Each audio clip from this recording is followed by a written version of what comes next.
So 3, 2, 1, boom. Yes, James. So it's finally good to have you on.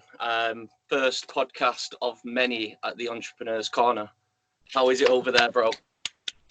Well done for you boys as well. It's been a wait in progress. Definitely has. So yeah, everything's good this side. I'm currently on the beach. The remote work lifestyle is real. Just chilling. It's 2020 now, so I took like a week off just to like, I don't know, set. I'm not a fan of like new year, new me or anything like that, but I believe everybody gets like New Year itis. I think everybody gets caught up in setting personal goals, personal targets, whether that's going to be health, wealth, relationship, happiness, anything like that.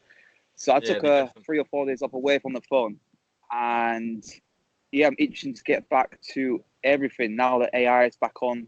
Today's a Monday, all in profit. Signals will be coming after this. I'll check the markets, and eBay's back alive. Customers are back buying, so definitely feeling fresh. Time off is definitely essential. Something I need to do more is switch off a little bit more, but I'm learning, and I think hungry more than ever. Sorry, guys. Yeah, I think sometimes you just need to, like you said, going into New Year. I'm not really sort of a resolutions person myself. I think, if you're going to do something, do it right then and there. I don't see the need to kind of have to wait for the new year to go into that. But I think, having that time to reflect, it definitely helps in that sense. And to touch on that, I think people get confused. I think people think like, because it's a new year, that they need to set big goals. It just never works out. I think 5%, I think it's like a theory or a research, 5% of people actually hit the New Year's resolution, which is ridiculously low. People need to realize it's the daily, gradual, smaller, let's wake up 10 minutes early, that kind of stuff that actually contributes to the long-lasting success. And I think people need to stop setting New Year's resolutions. They need to treat every midnight as it's New Year's Eve. And I think people they'll get a lot faster to the destination. 100%. Definitely, man. It'd be good, That's what I'm thinking. People should be thinking, right, it's coming up to the end of the year.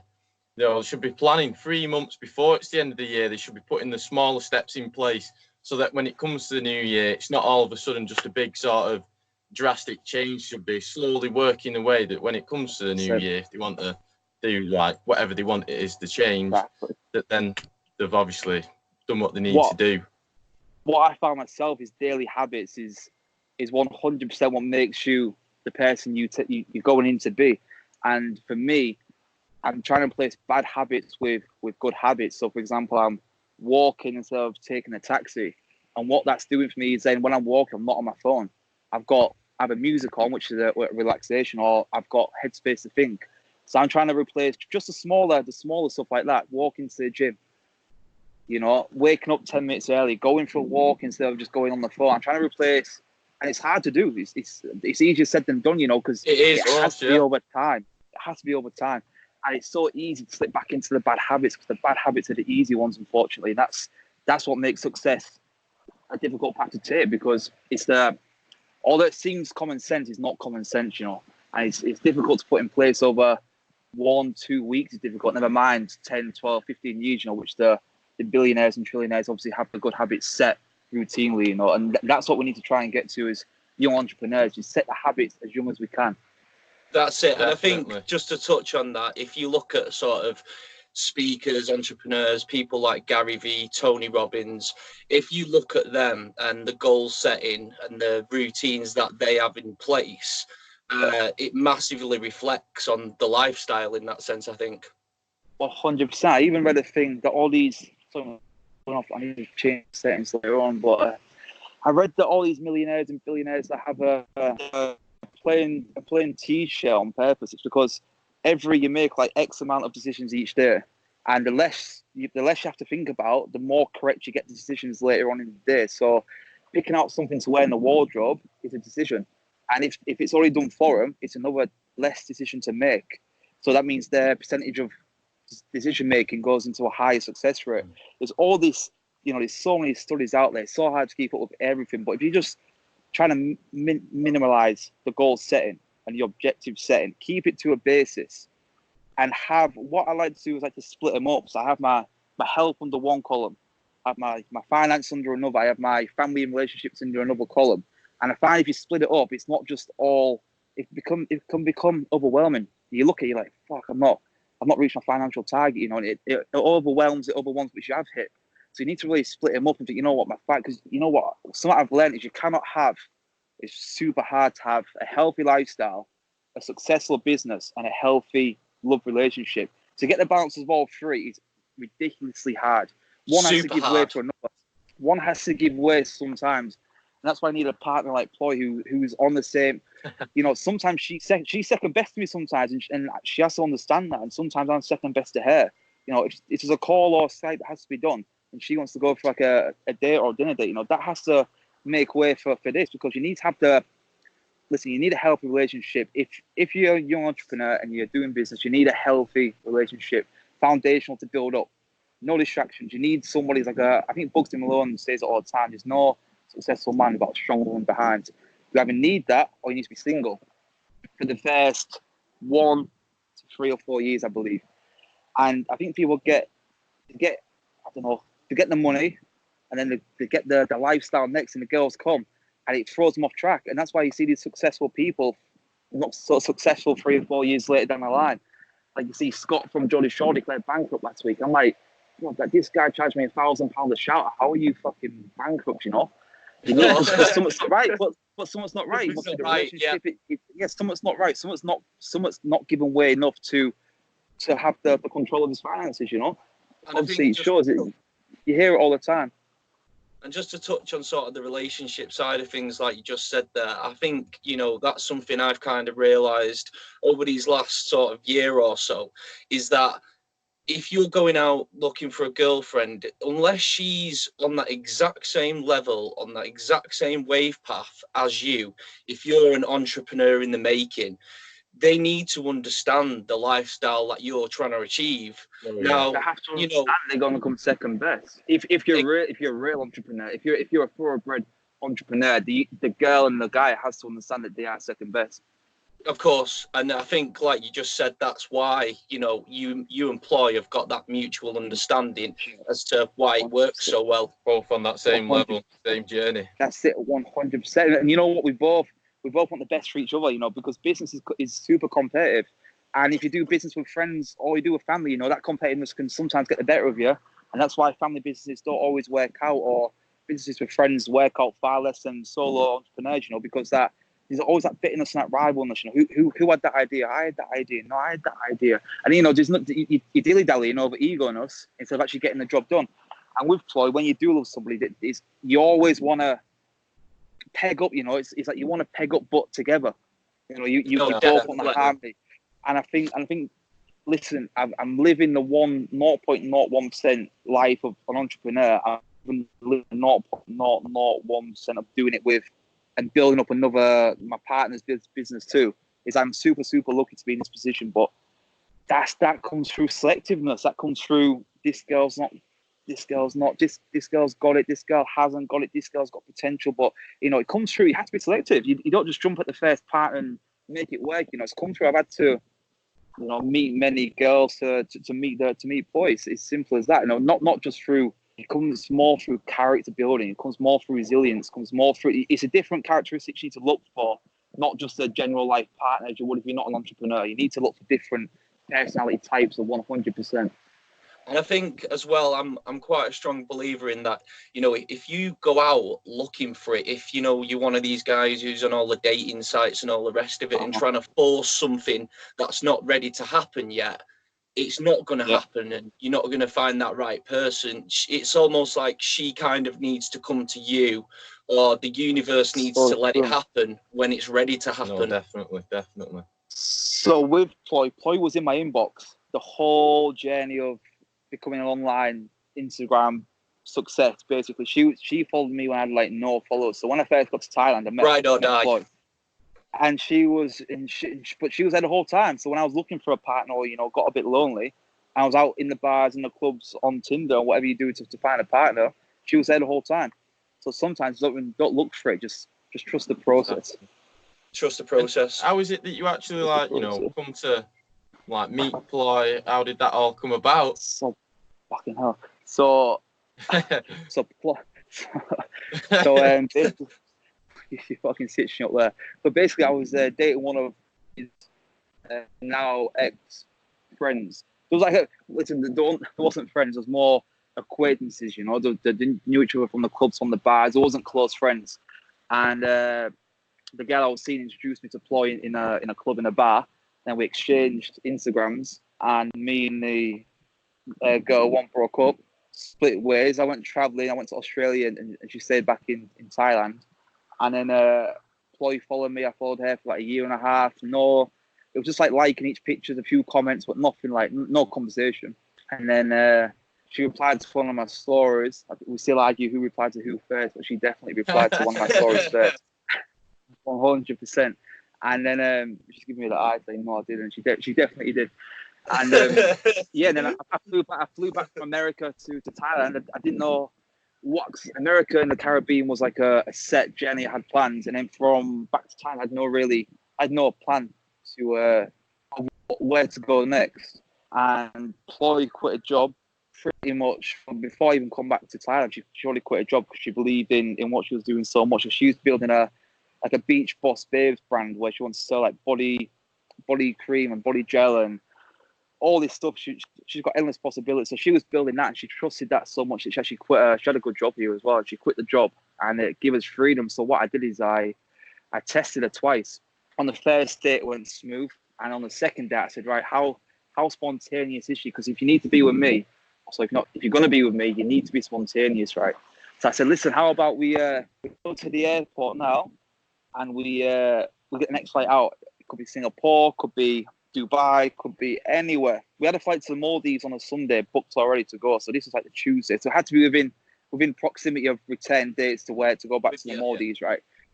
And so we went to the airport. Well, actually, it was in the shopping mall, and we bought clothes there and then. And I need to go back to my passports at home. I was like, right, cool. So we got the taxi. The taxi waited outside the condo. She ran upstairs, and I thought she ain't gonna come back down. I'm not going to see you again. I'm scared. You're going to run away from you and pack them bags. that was that one. And 10 minutes later, she comes down. And I just threw all my makeup in the bag. I was that 10 minutes, done. Airport we go. Like, right, we've got a flight to Singapore, and we've got a flight to Surat Thani. I was like, the fuck is Surat Thani? I've never heard of Surat Thani and never been. And the Singapore flight we was going to get, but there was no return back in time for the Maldives flight. So Surat Thani it was at 9 o'clock at night. So we landed at like midnight. Fucking hell, I remember going on booking.com like Surat Thani hotels, where the fuck are we? And one came up, so I booked it in the airport when we landed. Walk outside, and Surat Thani's, if people have been or know, it's a very small airport. It's like a walking one terminal airport. So I walk out with the bags, and I expect a taxi queue, a load of hustle and bustle, silence, just crickets. I'm like, fucking hell. So anyway, I said to the guy smoking, a Thai guy, I said, Ploy, ask him to the taxi. I go, oh, no taxi now, taxi finished. Fuck's it. And I said, we need to go to this place. I showed him that the place is, if you go on my memories, is the hotel we go back to. I can't remember the name of the hotel. It's beautiful.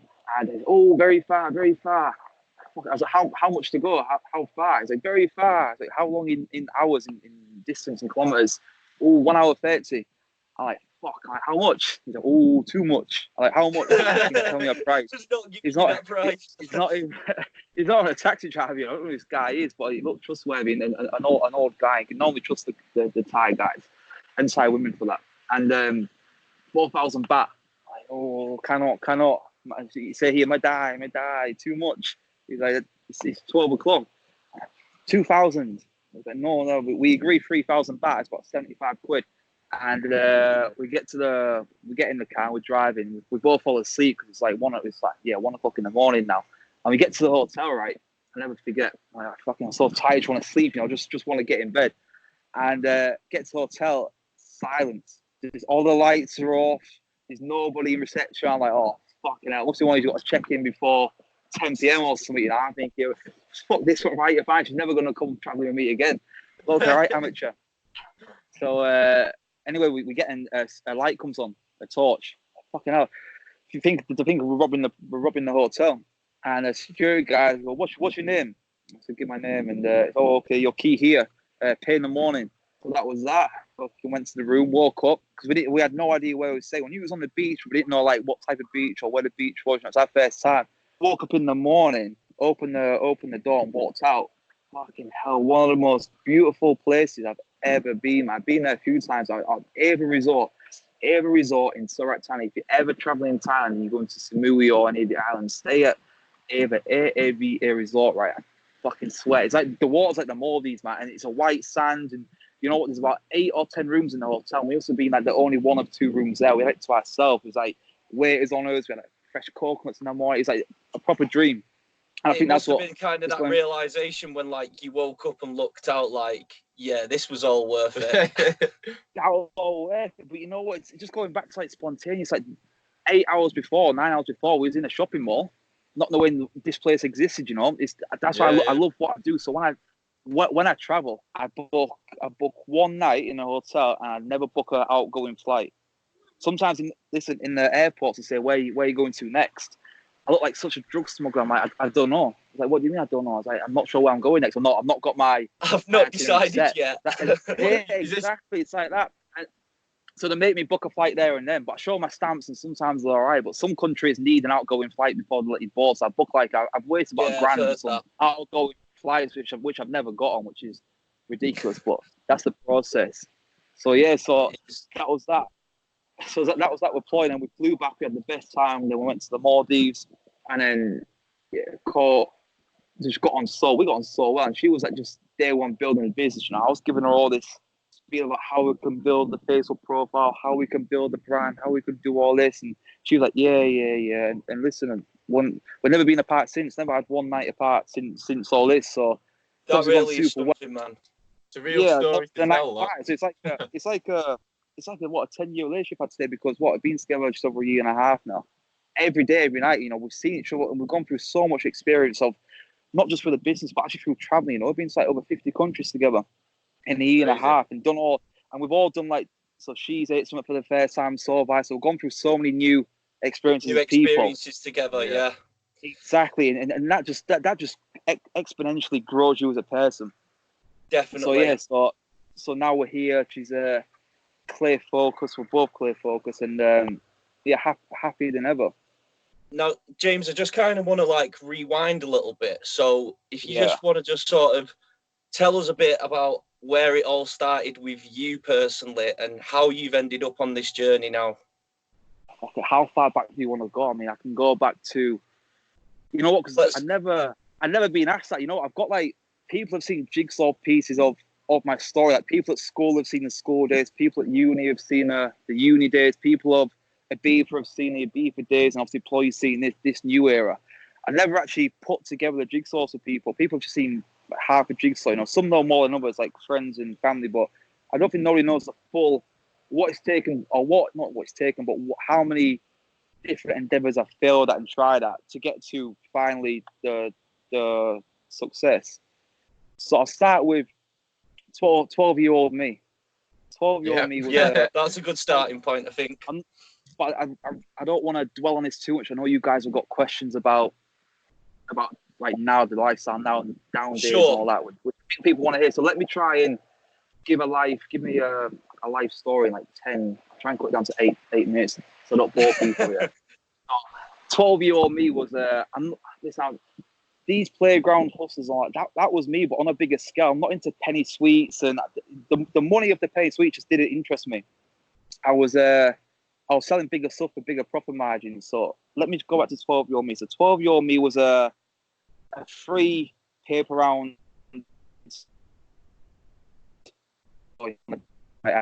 Evening paper, and I did the Sunday paper. If you've ever done papers and you've done a Sunday round, fucking hell, it kills you. I've done some papers back in the day. That bag is heavy on a Sunday. That Sunday, or you pick up at the Express and the DVDs and the CDs, and I'm like, why? Fucking nobody even reads this. And so I was doing free paper rounds, right? I was making like £12 a round and £10 on a Sunday. I was doing like 34 quid a week, right? And I was also doing a Friday round where you have to put all the leaflets. I don't know if you've ever done a Friday round. Every Friday, it's like local paper. You've got to But then I was cutting shortcuts. I was like throwing the leaflets out. I was You doing can half dash a some job. in the bin here and there. You get rid of it as Sure, well. I definitely had a few complaints and played a blind eye to it. But that was a big round. That's £15 a round. That, so I was getting like £50 a week just through the newspapers, right? And I was also getting Not too bad £5 for a a morning. 12-year-old at that age. It was good. It's good. It's fucking a lot. I felt like a billionaire at that time because money back then buys you things. It buys you computer games. It buys you Game Boy LED lights and that, right? It buys you things. So money's like a massive driving force. You can be the coolest kid on the playground, So I was setting up market stalls. We got a local market stall, and I was setting up and putting down the store. So I'd go there 5 o'clock in the morning, the Saturday market. I'd help the guy put all the poles. It's like the worst work I've ever done because that's winter, summer, and spring. This is if it's ice cold, you still got to put the poles in and erect the stall for the guy. He give me £5 for that and £5 taking down. So I got £10 a day on the Saturday. So what I used to do the stall, and I'd go and do the paper on straight after. So that was like a 2-hour shift. That was hard work. It is at that age.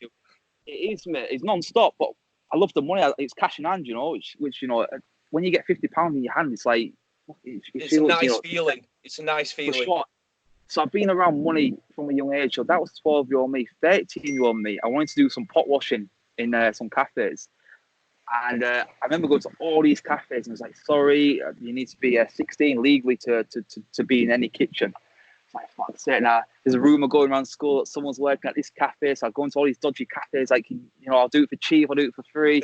Not for free, I'll do it for cheap, I'll do it for like £5 an hour. I just want to do pot washing. I just wanted money. And there was also a local festival, a folk festival in our local town every summer. And I remember going there early. I was like, any chance I can do the pots, can do anything for cash in hand, like I do anything. So this was like I actually walked out of this one because it was just disgusting. It was like a folk festival, and it was like I was pot washing, but the pots were just non-stop. It was just dirty foods, like in just a barrage of pots on the grass, on like a grass thing. So the water's dirty anyway. It was a nightmare. But I did that for like 2 years. I stopped that when I was like 15. I thought, fuck this. But the money was good. It's like £30 a day, which is good day's graft for washing washing a load of pots. And it was bringing an income in. That was the main thing. Bringing income. And then 14-year-old me was the car washing. I wasn't just going around with a sponge. I was going around. You know what I did? I bought. I kid you not. I swear. I bought a jet blaster, a proper car wash, right? A proper jet washer. It cost like equipment and everything. I remember I went to pick it up with my mum, from a shop called Halfords, right? And it's got 2 wheels, so you pull it around and I was still sheen. I used to sheen. I used to sheen the cars. It was a proper job, like a proper. You ever been to like a Polish car wash? You know how to wash cars. I was like I looked like a Polish guy anyway, so I looked like a Polish car washer. But I was doing that. I wasn't doing that weekends. I was doing that evenings in the summer. So what I'd do, I'd knock on the doors, right, on like the day before. I say, hey, I'm booking people in for tomorrow. Do you want your car washing? And it catches people off guard that I was booking in people for car washes. It's like, who the fuck does? So yeah, I wasn't just like knocking on, say, you want your car washed? Listen, I've got a couple of spaces tomorrow night. I've got all this equipment. Your car's a bit dirty. Do you want to do it? I was like, yeah, it's like £5 a car, £7 a van.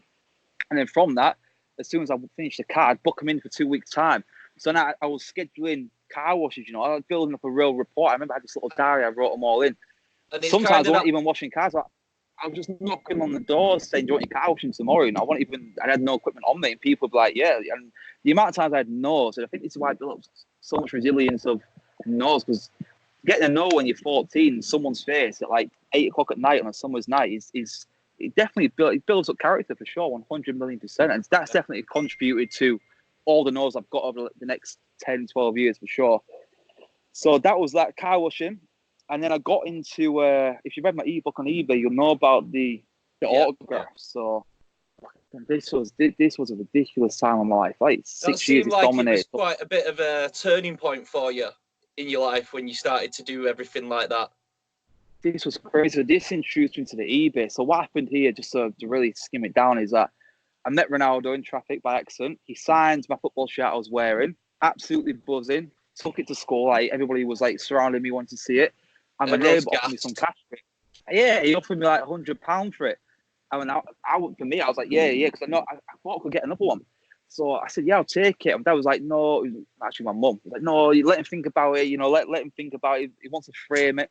but it was a Ronaldo autograph on a Rooney 8 blue shirt. So it wasn't even like it was more just a little bit of tat, really, looking back on it. But it was special to me because obviously Ronaldo was an idol growing up.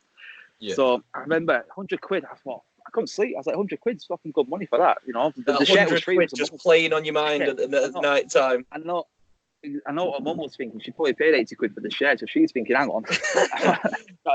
The shirt was free for me, so I'm thinking £100 profit's good. So anyway, so I put this on eBay. I was like, you know what? Let me try and see how much I can get on eBay. Because it was on eBay for £1,000 and £800. You know, a signed one, framed up and that. So I'm thinking I could get like 200 quid for this, and I put it on for 10 days.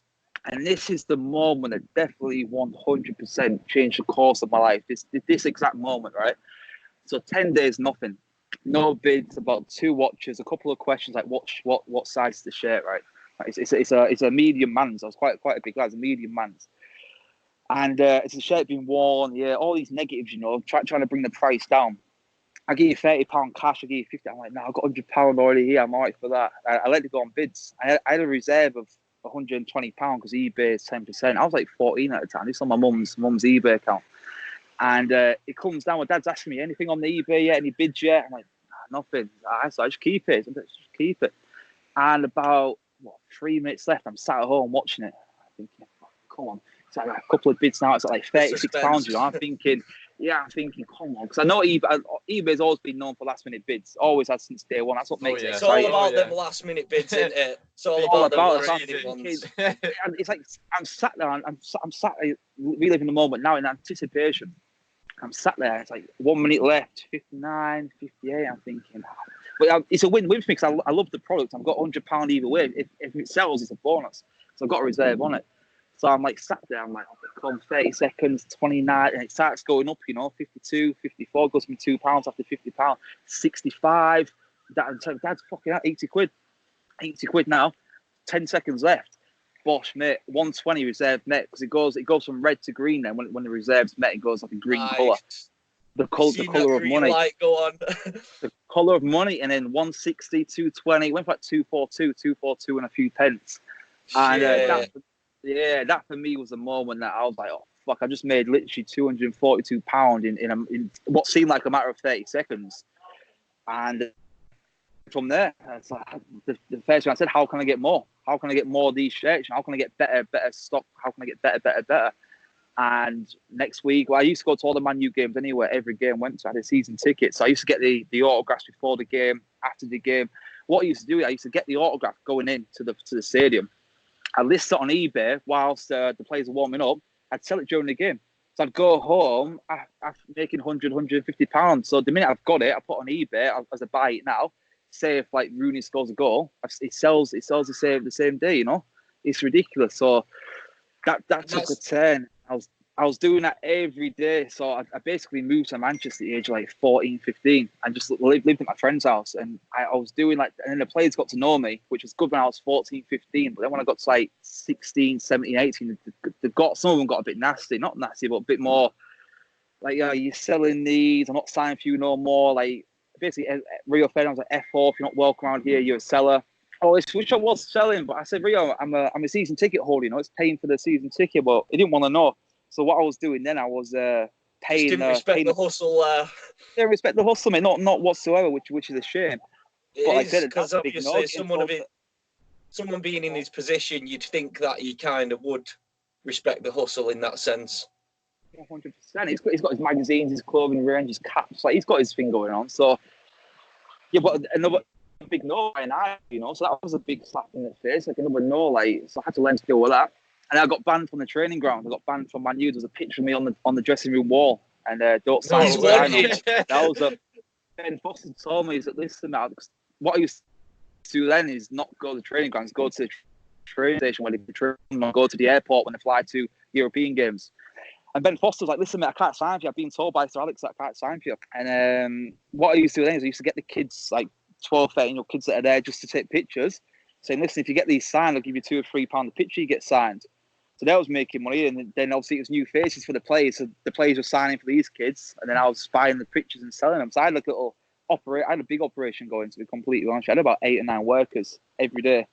And some were thing doing Man is- City, some were doing Man U, and I went to London, met the Chelsea players, and got talking to people there, people at Chelsea training grounds. I had contacts at almost every training ground, and the kids were sending me the stuff every week, and I was sending them money through the post. And the eBay was just flying, man. I was making a lot of money on eBay when I was 14, 15. And I think that's the thing. I mean, you clearly, like you said, you found a solution. And I think that's something, you know, in life, you get a lot of hurdles thrown at you. There's a lot of failure, but there's always a solution and a way around things to progress further. Definitely. With whatever it is you're doing. We found that out in many ways along the journey. That's what it is, 100%. Never solve, always solve. What's the fucking phrase? Problem solved. If the problem solve it, then that's it. You're gonna make your money. Just what like Uber, Airbnb, and Booking.com. They don't own taxis, hotels. You know, they're a solution to the problem. Yeah, definitely. Yeah. I'm getting up at 6 o'clock in the morning. So what I used to get the players going in from the training grounds allowed to go to, and I get them coming out. You know, so it's like a double hit. And back then, Man U were like winning everything. Winning like 2008 Moscow, they had Ronaldo, Tevez, like all these players. And they were like £50-60 an autograph, you know, which is serious money. definitely is. So yeah, I think listen, it was definitely the right time, because now I know the autographs don't sell nowhere near as much. The fan base is deteriorating. You know, I had the best market at the best time, and definitely took advantage. I definitely rinsed it, and then from that came the unsigned football shirts. So it's say if like a team got relegated, I'd sell the unsigned shirts that season on eBay. You know, because I've just got stock in the bedroom sitting up. So I used to sell them, and I used to sell for good money. So what I used to do then is when a new player would sign, I just list the football shirt unsigned on eBay and sell for like 40-50 quid. I was paying a tenner for them back then in China. So then that led on to the next. That was like the next stepping stone, if that makes sense. And then from that came watches, because I was on DHgate saying, "Oh, if you can buy football shirts, what else can I buy? You know, what else is available out there?" That's the thing. Once you kind of mastered one product, it's the same principle, it's the same process. You get that realization, like, hang on a minute, if this works with this, it's gonna 100%. work with other things. Just and I tell requires people my time and stories. effort, doesn't it? It's just binary. It's just learning what's like riding a bike. Once you can learn to ride a bike, I'm just saying online selling, but online selling is a little bit different. Like it's like learning to ride a motorbike. You know, sometimes different motorbikes require different approaches to how you ride them. That's But a good way online of putting it. Yeah. it's structured. Online selling is binary. You put the item online, you make sure you got your profit margin before you even put the product online, and then you run adverts or you divert traffic to the product. You know, it's just black and white for me. For some people, it might not be so simple, but for me, it's just such a simple process which takes time to finesse. But there's no excuse. And there's one guy now. He's got I think 4,000 listings. He's doing about 40-50k a month, and he never had an eBay account 6 months ago. So talk about overnight success. That's just life change for him and his girlfriend. It just goes to show Anything's possible. 100%. Just putting the time. You know, people do the eBay or the Amazon, and they pick one item and it don't work for me. It's like, show me your unsold items. You know, they've got like phone cases there. I'm like, okay, what else have you tried? Oh no, didn't sell no phone cases, so it's just not for me. Listen, it's not for everyone, because that's why it's not for everyone, because they don't want to put the work in and list 50, 40, 30, 70 items, whatever it takes to find the one winning product, you know?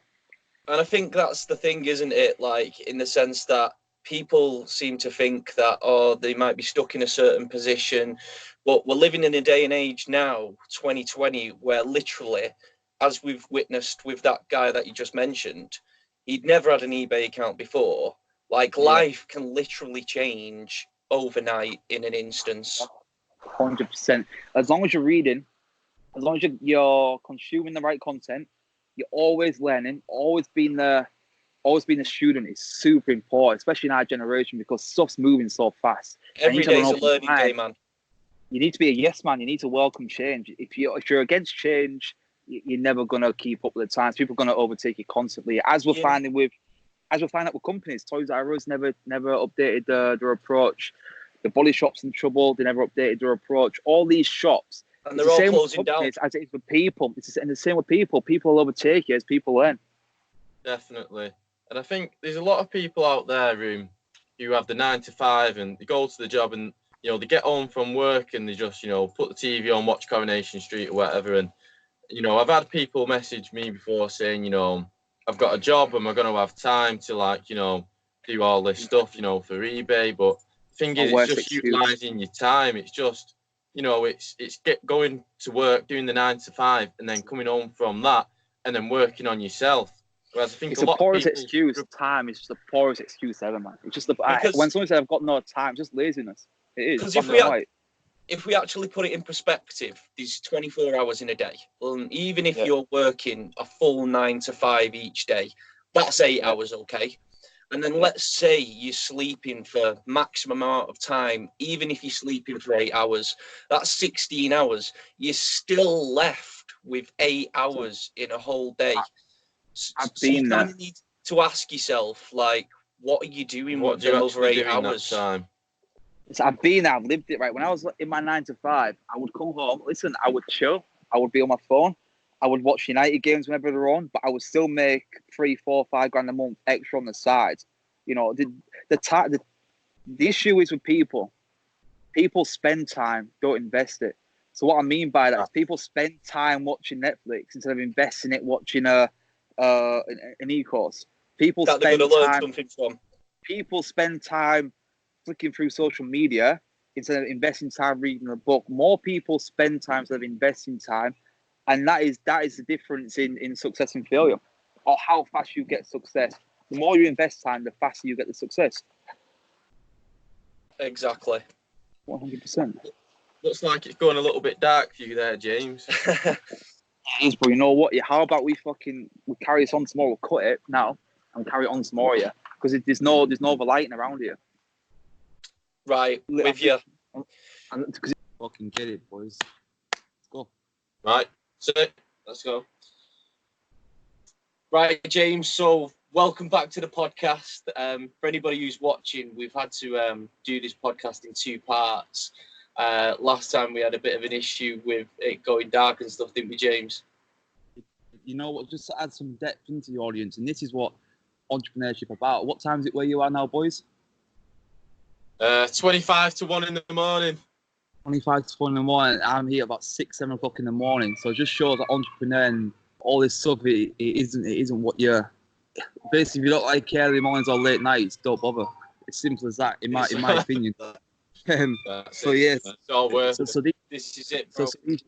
So these boys got onto me a couple of days ago because we had to cut off because basically I was on a small island and the sun had set over the trees and it was starting to get dark, so he couldn't even see me. So we said, let's pause it, and and then they said, listen, let's do it midnight my time. And I loved the tenacity. I loved the, it was their idea that they're coming to me. They want to work out of hours. They want to work at midnight, 1 o'clock into the morning. So my alarm was set for 6. I'm trying to be a better person. It's like morning habits. So for me, it made sense to do it. So thank you for going on late into the night. I don't know what time you guys have got your alarm set for tomorrow, but let's see how much sleep you get tonight. Yeah, let's not mention that.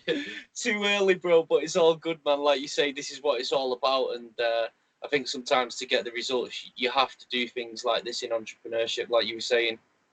100%. So just to pick up to where we was, where I think we was at, it was speaking about my early days. I want to fast track the 14 to 18-year-old me a little bit, but what I do want to say is with the memorabilia, what I was doing is I had a YouTube channel, I had a website, I had a blog, I had a Kaboo, back then was doing in a local newspaper, doing newspaper adverts, you know, paying £15. Yeah, I remember that. It was different them days. Like you had the shit like the loot and stuff, and like I forgot about loot, the classified ads and everything. It's crazy. You know what's looking back now when I'm a little bit older, what I realised is all my customers who called from newspaper like that were all 50, 60 plus, you know, all demographics. So I was doing all that. I did print, I had my YouTube bit. I'm doing, you know what's funny? I'm doing less now than what I was doing when I was 14, which is a backward step. I had a YouTube channel. I was blogging back then, you know, and I had a LinkedIn that I was putting content out on. I was putting content out on Facebook. I was just starting to tweet. Twitter just started coming out. I was Snapchatting. I was putting out, I would say, 3 times more content at 14 to 18 than what I'm doing now. And that's a real eye-opener for me to, you know, to wake up, because that's me going backwards. And it's like, you know, you can do it. You did it then, so why not now, sort of thing. And back then I was living at home with my mum and dad. You know, now I'm traveling the world. You know, I should be putting out 1,000 times more content than what I'm you know. But so yeah, I was doing all that. So when people come to me and say, Dad, you know, I haven't got time for YouTube, I haven't got time, I'm like, this excuse is just laziness. It's just them two just go hand in hand together, in my opinion. People say I haven't got time. It's just, you make time, you know. I think we spoke about that last time, about spending and investing time. It's really important what you do with time. You're spending it or you're investing it. And I think more people need to definitely differentiate about that. And I was at university back then, so to fast track the teenage days, started university. But the whole reason I went to university is because we had it's crazy, we had a careers teacher, right? Right. And it's crazy, you have career teachers in high school. It shouldn't be allowed, because it should be you shouldn't have a voice of reason about your next step after school. I believe so anyway. I think you should make your own mind up. And what I was basically told, if I don't go to college or I don't go to university, I will not get a good job.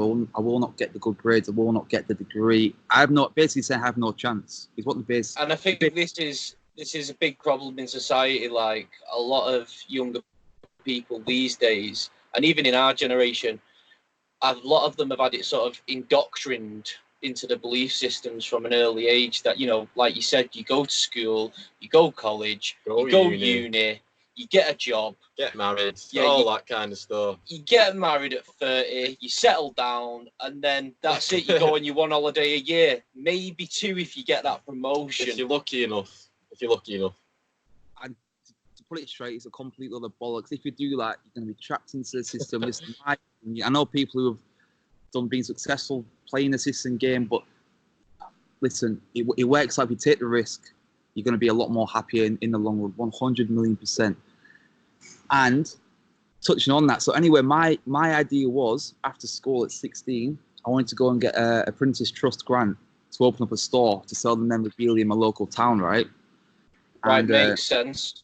Didn't discourage me to do the course, so I completed the Apprentice Trust, and I definitely endorse that course. You get £5,000 grant, which you don't have to pay back, and it's for young entrepreneurs between 16 and 26, I believe so. 16 to 26. I did have a look into that actually quite a while ago. When I was a bit younger.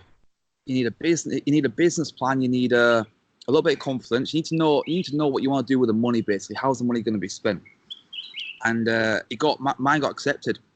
So I had a £5,000 grant. I had about £4,000 savings, which would have got me about 6 months in a shop unit, a physical shop in my local town, right? Yeah.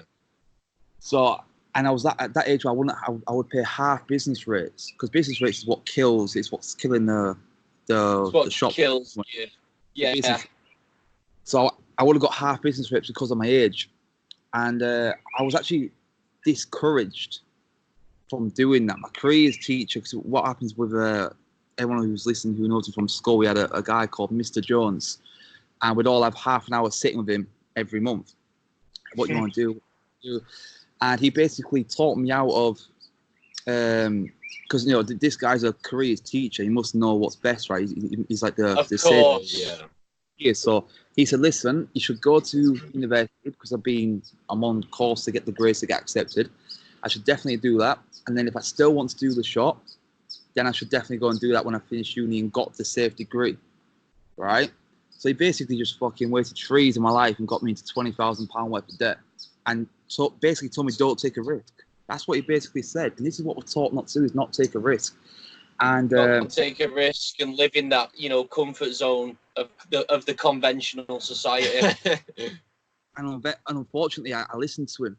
And I think that's what makes me hate the educational system. I think it makes me hate teachers who are teaching business, who I was making more money than them at the time, especially at university.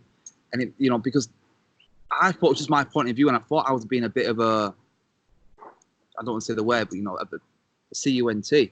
But when you come to educate yourself, and it come, but it's your life, it's my personal life that's being affected by that, and it's other lives that will be affected by that. People will go to uni because they're being told to by a careers teacher, for example, who's probably never been to university, and there comes a time where you have to educate yourself. Unfortunately for me, it's come over the last 2 or 3 years that I've been right, but I thought it's just my point of view. But the more I read books, the more it's not just my point of view. It is coming now, and more people are getting awareness that the system is a fix, and it is meant for you to stay in the system, to pay taxes, to stay safe, to get the pension, to get the retirement fund.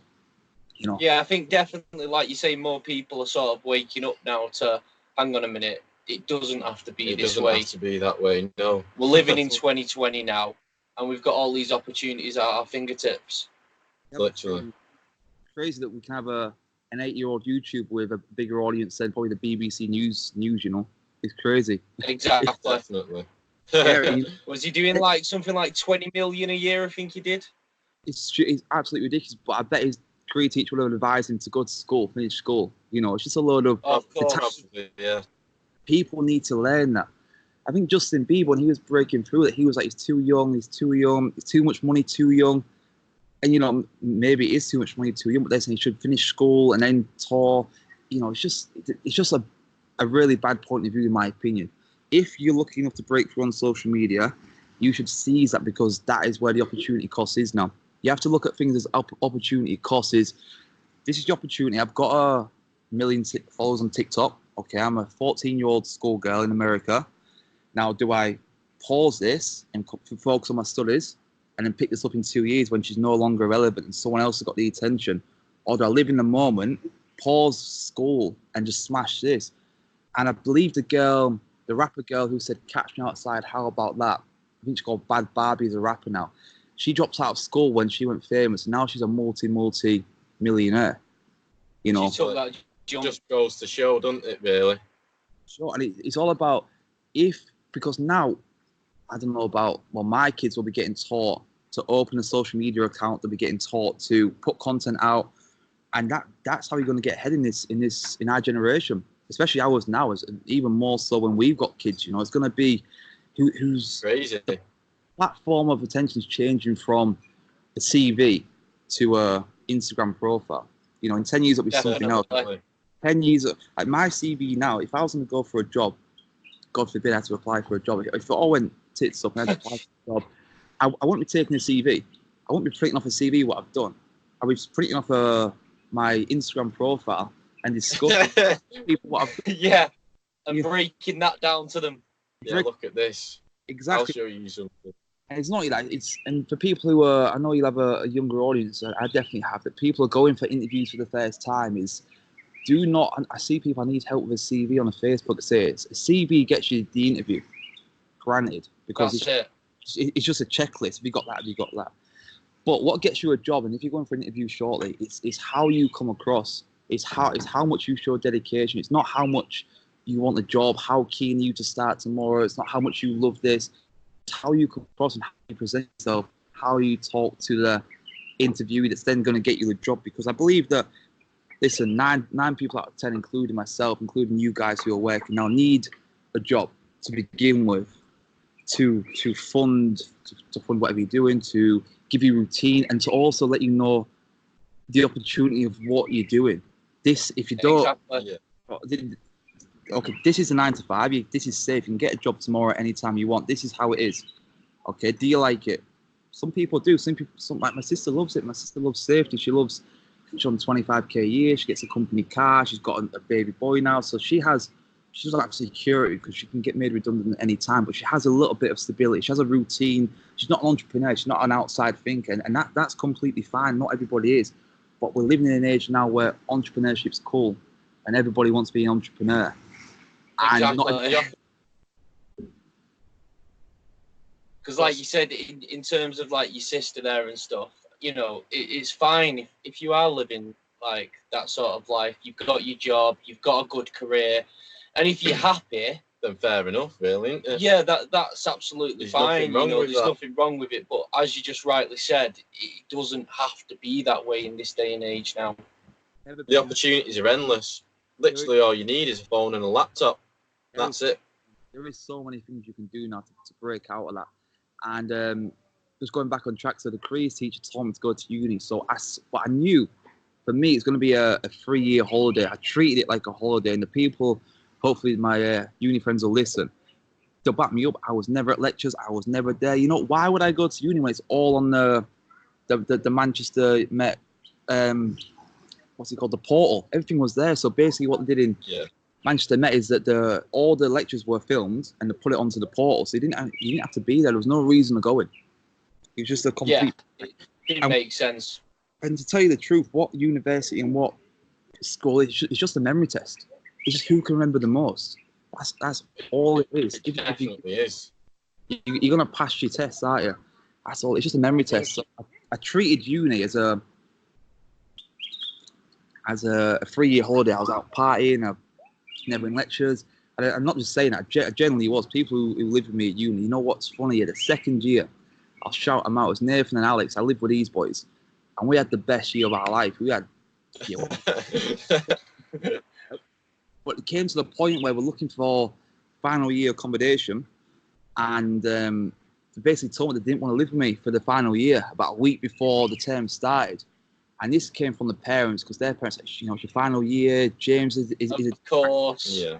need to focus, and that was from the parents, and that's completely fine. So that's how much uni, that's how serious I took uni. Is that 2 people I lived with then had to move out for final year because I just wasn't. I completely. It's crazy to think that, in that day and age, when people are that age, how much control the parents actually still have over them.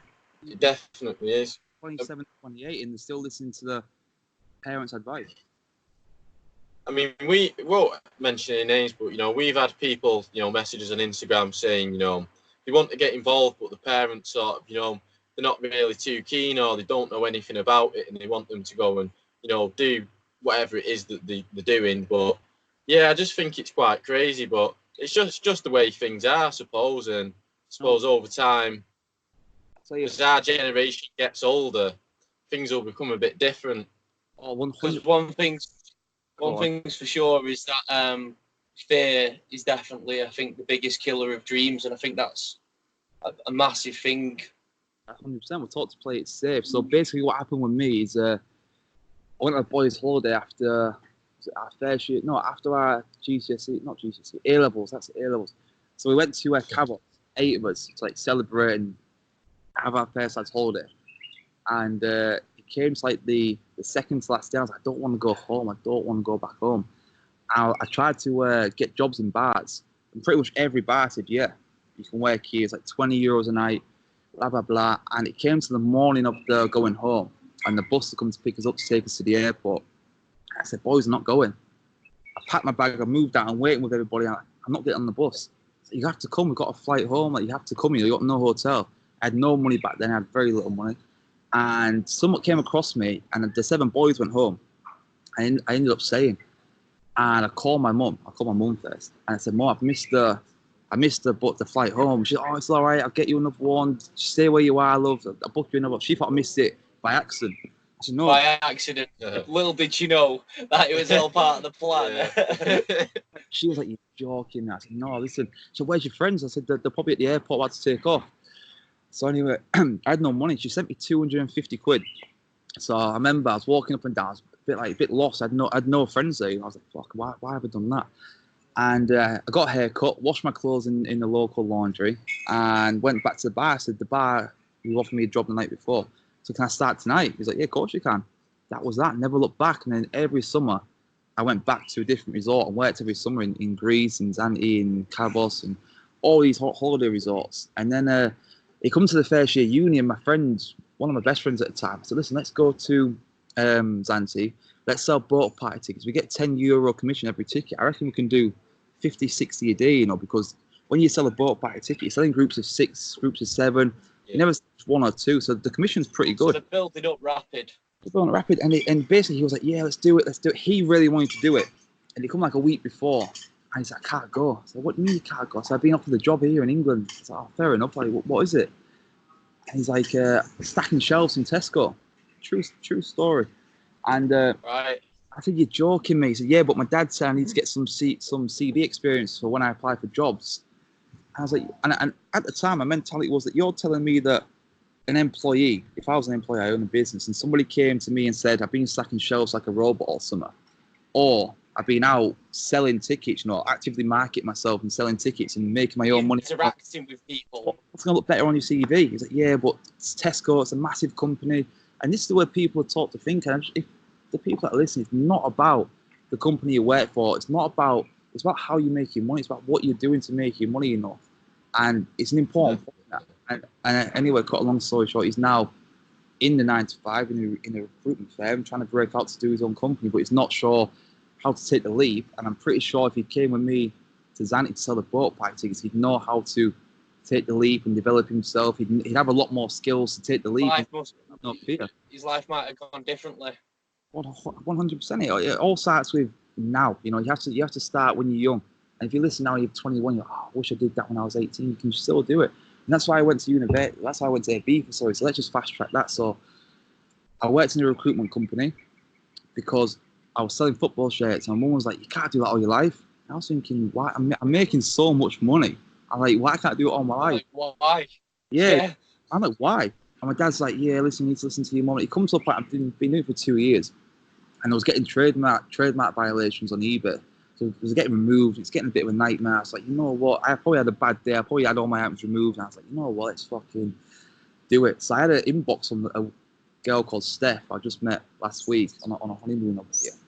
And I thought I'd been headhunted. I was like, fucking hell, it's a job in London. It's unlimited commission. It's meals out in London. It's days out with a team. It's holidays every year. Sounds like the dream. Yeah.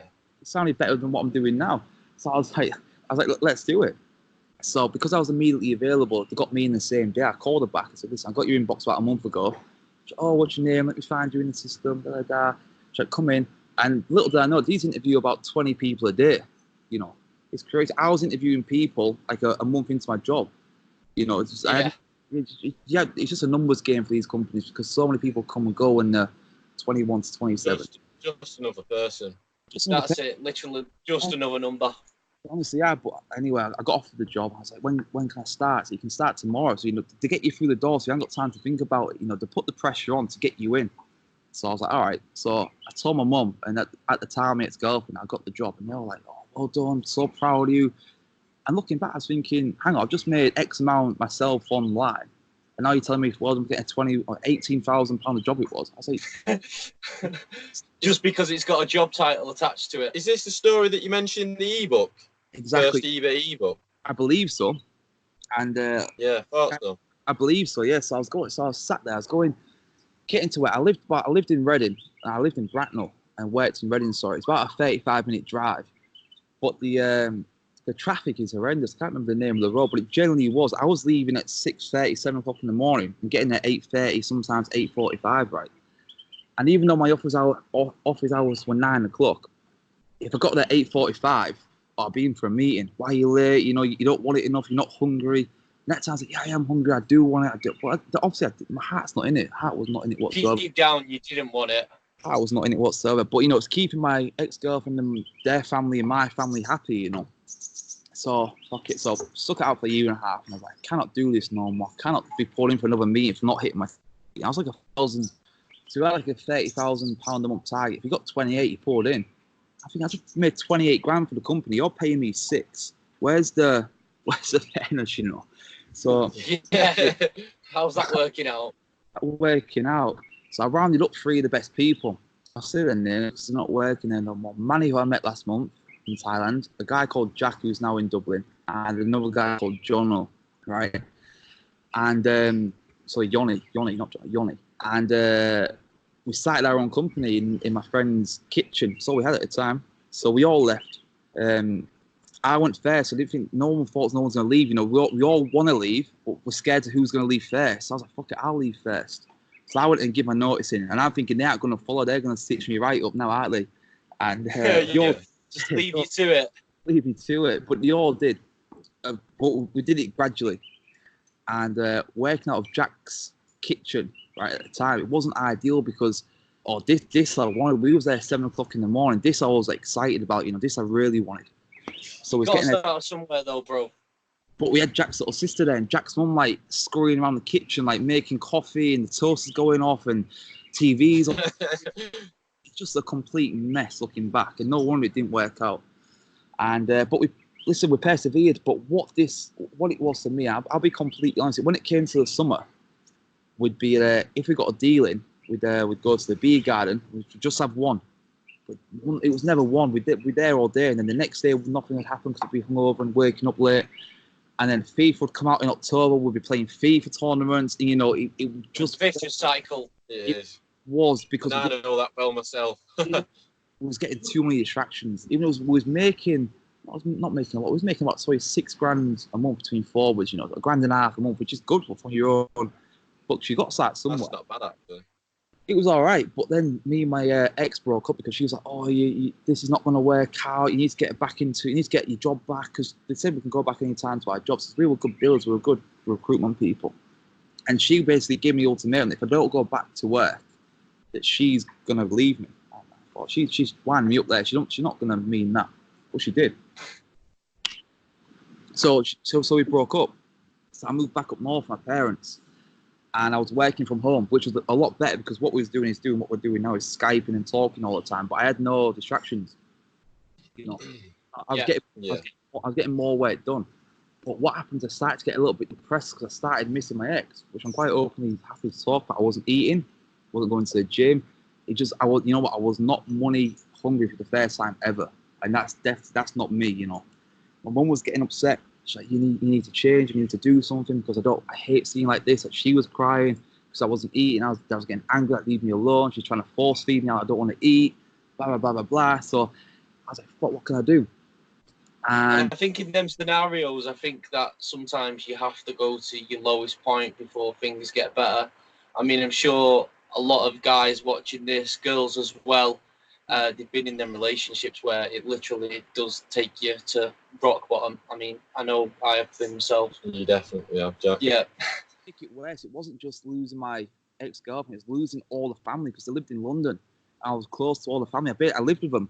So it was like 10 people had died. That's how it honestly felt because they all blocked me on Facebook, obviously to protect my ex. I'm like, yeah. It was awful to go through. But anyway, I snapped out of it. And I thought, how can I get out of this? And what I find best is when I'm in a bad or negative situation, I just remove myself fully. I take myself completely out of the situation. And it works. Yeah. So, fucking single flight to Ibiza it was. I was 25 and I think I'm too old for this. I'm way too old for this. My friends are going to think I'm a loser. But they don't know what I'm going through. They don't know how I'm feeling. They don't know my mindset's like negative. So I was like, you know what, F up. And this was the first time that was really like, you know what, fuck what people think, because I'm doing that to heal myself. And that was the first time I took my own advice of like, fuck other people's opinions, basically. And flew to Ibiza and never looked back. Like my life just went crazy after. As soon as it's like remove myself from negativity, give myself the opportunity to be positive, and just ran with it. Yeah, and I think everything leading up to that, bro. I mean, I'm a strong believer of literally everything does happen for a reason. And if, it didn't go the way that it did, maybe you could have ended up staying in that comfort zone. Maybe, and then you might not be where you are today. 100%. That's literally that's black and white. That's binary. That means obvious now is that if I didn't go through the law, and it was a law, it wasn't nice to be in that position. But you had to go through that. These are the things that shape you though as a person, the hard times. 100%. But I never spoke about it to my friends. I never told them how I'm feeling. I never said, we'd meet on a Friday night, we'd go for beers, but everything will be hunky-dory, everything will be good, everything, yeah, it's good, I'm going to do this, I'm going to do that. We never spoke about the truth, and I think friends, you need to speak about the truth, and I think I saw Stephen tweet yesterday, he said that if you can't tell your friends something negative or something negative about yourself, get new friends. It's so true. Yeah. You need to surround yourself with people you can open up to. And was in Ibiza, and that was going really well, living the good life, and that's what really motivated me. I came home, and I was like, why can't I do that forever? I said, sure, there's a way of doing that forever, because you've all been there. You come back off holiday, like, whether it's 5 days, 1 week, 2 weeks, and you get back home, and it's a real weird feeling. You feel empty. You feel like, yeah, you definitely do. I've just had the best week of my life. Now I've got to go back to reality. And I did a status the other day. It's a horrible feeling. Really, it's like, there must be a word in the dictionary for it, and hopefully somebody can tweet in after or comment what the word is. But it's a really hollow, empty feeling. And Disgusting. Springs to mind. and for me, it was 6 months in Ibiza, and Ibiza is such a good place to live. It's full of positive people and good music and good bars, good restaurants. You know, I was back home with my mum and dad because I wasn't sure what the next step was. And it went from, again, a high to a low. I was like, fuck, what can I do? So I'd saved up 1,800 quid. And what I was doing, I was booking flights to, I wanted to travel just a little bit. I heard all these stories about Thailand and Asia, so I wanted to get to Thailand. And what I was doing, I was booking flights. So I go on Skyscanner, I'd go from England anywhere. I literally would have got the Megabus, 20 Megabus back then. I would have got the Megabus anywhere. And Megabus is still going. I hope so. 4 quid it was. There's a flight from Doncaster to Sofia for £9 with Wizz Airline. It's like, fucking hell. So, okay, I'm in Sofia now. Where can I get to Sofia? And you can fly from, this is a little travel hack for people, you can fly from Sofia to Dubai for £68 every day. It's a set flight. I think it's 1 o'clock in the afternoon, and you fly from Sofia straight to Dubai direct. Wizz Airline again. And that's pretty decent. Got to Dubai for 75 quid. So I'm thinking, fucking hell. I was staying in a Dubai hostel, it's £25 a night. So I'd spent about 200 quid, but I'd had 1 night in Sofia, 4 nights in Dubai. I'm in Dubai now. So I'm thinking, that's like 200 quid for that. So I'm thinking, fucking hell, I can probably last about 6 weeks, you know. And my plan was to do eBay at the same time. But to tell you a funny story, I landed in Sofia. I've not been home since. I flew Doncaster to Sofia, and I've not been back home since this flight. And I get to my hotel, and for some lucky, I would have found that anyway. I guess I woke up in the morning. I've got a message request on Facebook, but to have a message request, you must look on your request. You don't get a notification. And for some you don't. You get hidden. You get hidden. For some reason, I had a message saying, "Hey, have you got my suitcase?" It was like some woman from Sofia. I was like, "No, it's my suitcase." I opened all women's clothes. I'm like, "Oh my!" Got a flight at 1 p.m. to Dubai. This is like 9 o'clock in the morning. I need to get my act together, because if I miss the flight to Dubai, then it's probably everything's over. I've got to go back home to regroup, you know. And I send the message in after so you can show the people. I put a picture, attach it. And I'm like, fucking hell, I have. I'm like, where's my suitcase? She's like, I think I opened your suitcase at the airport, took a picture of your name tag and left yours at the airport for you. So yours is at the airport holding office. And she's like, where are you? I'm like, I'm in this hotel. So she rushes there. I'll be there in half an hour. And she comes, and she's a nice old lady. And then I was like, you sure mine's at the airport? Yeah, because no, I had all my money in there. I transferred like £200 of each currency of where I was going. I like 200, 2,000 Thai baht, 200 Singapore, 200. So I had all my cash in the. You couldn't be losing that then. Disaster. It was literally all I had at the time was my clothes and this little bit of money. And to get to the airport, and I'm like, the guy's like, yeah, okay, 1 second, show my passport. And he goes in the back and he balls out my suitcase. I'm like, fucking, I'll survive another day. And so I stayed at the airport and flew to Dubai, and then started the I got £1,000 sent through eBay. I got down to about 1,000. I had 1,000 sent over from the eBay account from PayPal. And then what happened is PayPal limited my account because I logged in through Dubai without the VPN. And if you classic. So lesson learned there. This is all had that one. eBay, so PayPal closed my account down. They limited my account. And I wanted invoices, proof of purchase, proof of this. I didn't have any of it. So my PayPal didn't have any of it. That was the end of PayPal. I had about 800 quid left in there, and you have to wait 6 months to withdraw it. It's ridiculous, that, isn't it? It's like legal mafia shit, bro. It literally is legal mafia. I hate them.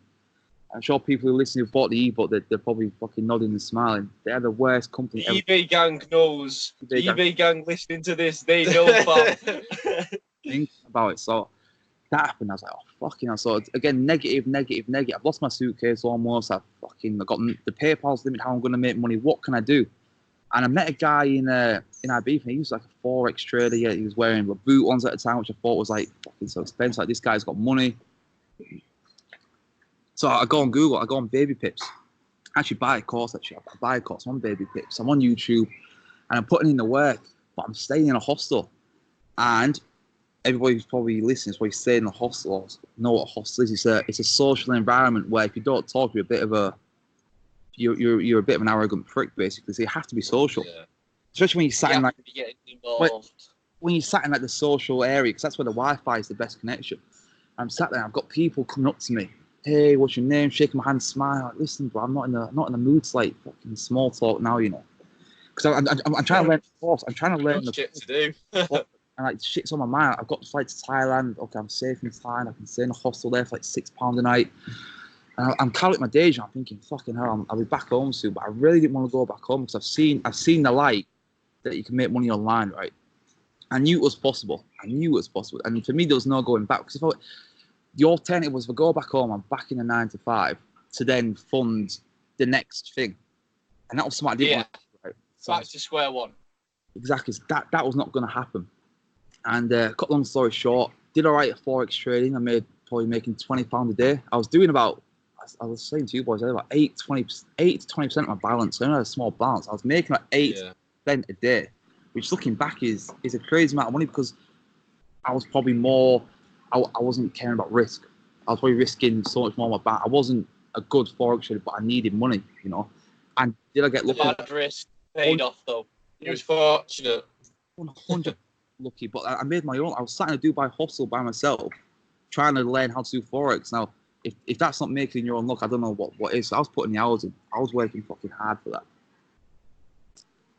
And I withdrew from AvaTrade back at the time. I was using AvaTrade as a broker.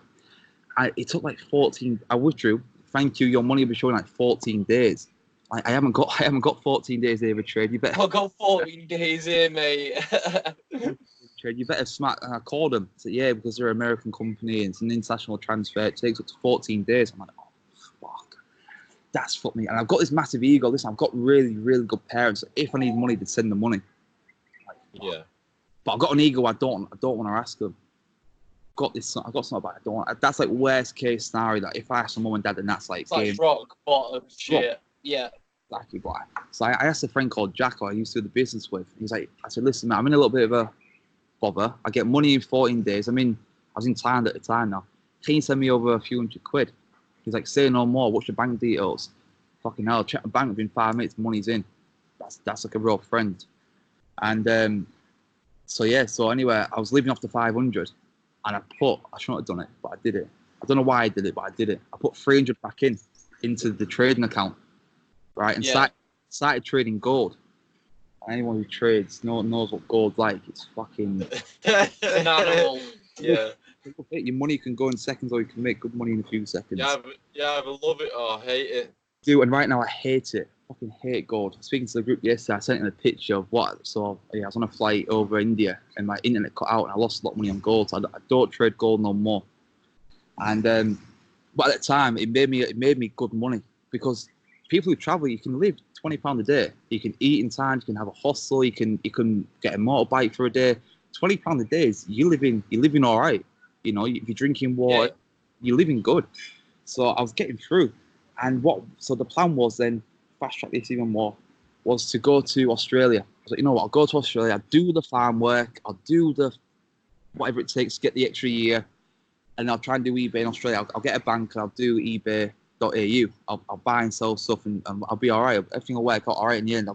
I'll do back drop shipping, I thought, and got to Singapore. You had the backup plan. I got to Singapore, and the flight was Singapore to Australia. So I got to Singapore. I was by myself at the time. I thought, fuck it, like, let's go to Sydney. I had a friend in Sydney at the time. And fucking hell, I'm about to get the flight, and I wake up the next morning, and I get about 50 notifications. I'm like, what the fuck is that? I thought someone had died. I thought, fucking hell, what's this? Going through, ha ha ha ha ha ha, lol, look at you in this. I'm like, what the fuck? And basically, you guys had a beast from the east a couple of years ago, and the Daily Mail saying how the rich kids of London evaded the beast from the east. I'm thinking, well, one, I'm not from London, two, I'm not rich, but fucking let's go with it. So Let's roll with this. I'm reading the article, and the best thing they did is they used my Instagram. So what I was doing, I was faking it till I make it in terms of living the lifestyle. So what I was doing, I was saying, That's some real shit right there, bro, man. and listen, it's the truth. I was staying in hostels, but all I was doing in the daytime is going to Intercontinental and just using the pool, taking content. Yeah. And so they use all my pictures from the infinity pools from these 5-star hotels and put it into the article. And the credit. Well, did they know that you wasn't even actually staying there? A real hustle, that. Real hustle. Also, and it was a really good article. It had about 1,000 comments, so the reach was pretty good. I actually remember that article, man. It was a while I've ago. not When actually the seen Daily that Mail myself. picked it up, I was like, yo, shit. Rich kids, London beast from the east, something like that, just come up in the top. Daily Mail. And they credited all the pictures to my Instagram account. And what they also did, they added a hyperlink, which I don't do no more, which I'm pretty gutted about. For people who do get found out on Instagram, is that you click on the picture, it links straight to my Instagram. So the click-through rate was super high. So I got about 4,000 followers from it. Remember, my phone was blowing up for like 24 hours. It's like my overnight success kind of thing. And so many Turning point for you, basically. Without a doubt, I knew I could make money for Instagram now because I was getting like 100 DMs, 30 DMs, 20 DMs. Hey, what are you doing for a living? I'm working in a 9 to 5, but it's not for me. I want to make money online. So you're traveling and making money. How the fuck are you doing that? Like you're living the dream. Blah, blah, blah, blah, blah. And what I was doing is I was helping people for free. And people who have been following me for a long time will back me up and say he was calling me, talking me through Forex, trying to help. Because I was still learning while I'm doing this. I wasn't a Forex trader. I'm only 3 months into the game. So I'm trying to give advice of, go on, baby pips. I can help you do it. Anything you need, just call me, because I'm like baby myself. And the first 20 people, some like one-to-one mentoring of some baby, but it worked. And what I did is I put together a course from baby pip. I put all the stuff together, did a little voiceover, my northern accent, and put like videos together. I said, it's 50 quid for the videos. I can send you because what people do is like, what's this? Asking the same question. So I thought, okay, so I'll video you. So I stream recording, voice and talk while I was stream recording, and sent the video. Okay, thank you, understand it now. And then the next question, what's this? So I used to save all the videos and then send the videos to what questions to ask. I'm saving time. So it was all just pre-done, yeah. Work smarter, not harder. And all I did is put that into a course. And they said, listen, it's 50 quid for the whole lot because it's just fucking taking up too much time now, which it was. It's taking up so much time. I'm not getting paid for it. I'm like, I'm losing money by not trading now. It's costing me money. Yeah. And fucking I sold about 100 makeshift courses at 50 quid a go.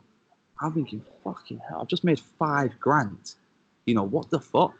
And that was that. I started doing online education. That's why I did the ebook, did the courses, did the dropshipping course. Everything I know I put into like an educational format.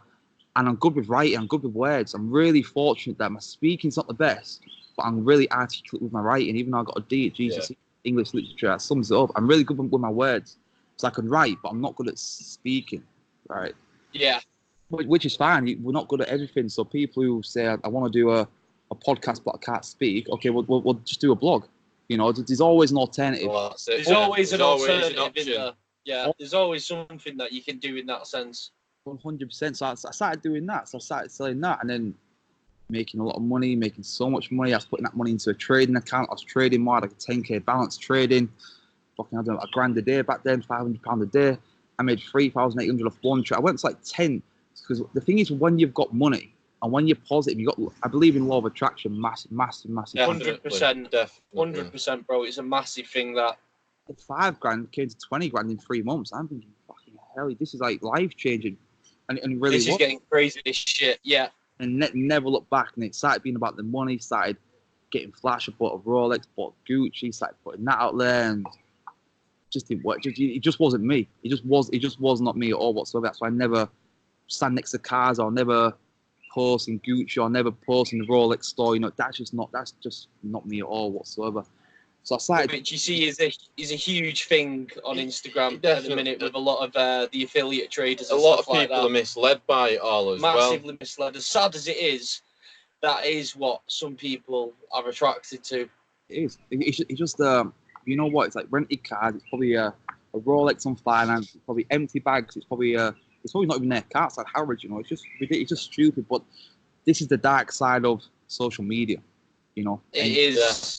It definitely is, bro. need awareness, you know, because my kid will be getting taught what's good and what's look for and what not to look for. And we're not taught anything in social media in school, so we're all naive to it. We believe what we see because we're human beings.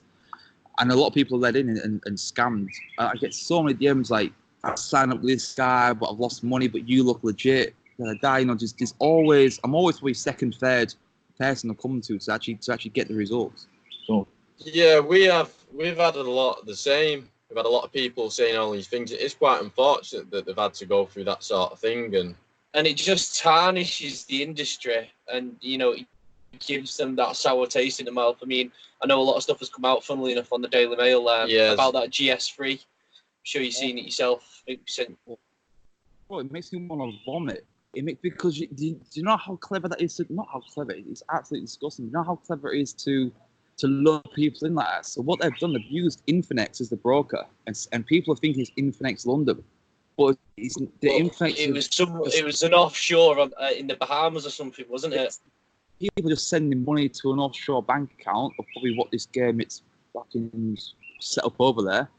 And it's just a black hole. It's just a complete black hole, and And I see people are trying to get the money back from the banks. It's just, they're not going to pay you money back. The money's gone because it's your own fault for not doing the backup checks. But also, if you did a basic backup check, you would invest the money because it's Infinex London, it's FCA regulated, you believe. And that was a real blow for me because I'm massive in the AI game now, and I'm really trying to build a good reputation, which is going really well. And that's a mass. See, the Forex can get a bad reputation. I don't mind because there is so much bad out there that the good is overshadowed. But the AI is a new mass, and that's a real kick in the teeth for me, because now that's going to put people off the AI. No one's going to trust the technology no more. And because people are going to think this automated trading, it's not this, it's fake, it's bullshit. Too good to be true. That's 100%, and it is too good to be true, but it is out there. You know, the good is out there. It is. And my inbox is so many people wanting reassurance. I spent probably the best part of, if you're in any of my groups, you know, communication is good with me. I spent 8 or 9 hours just reassuring every single DM, hey, the assurance like, who's this? What's this? Is this FCA regulate? And everybody's I've seen happy. It all, yeah, myself. I've seen it all. You in the group yourself, so you see all the questions getting asked, and the ones in the person DM read more.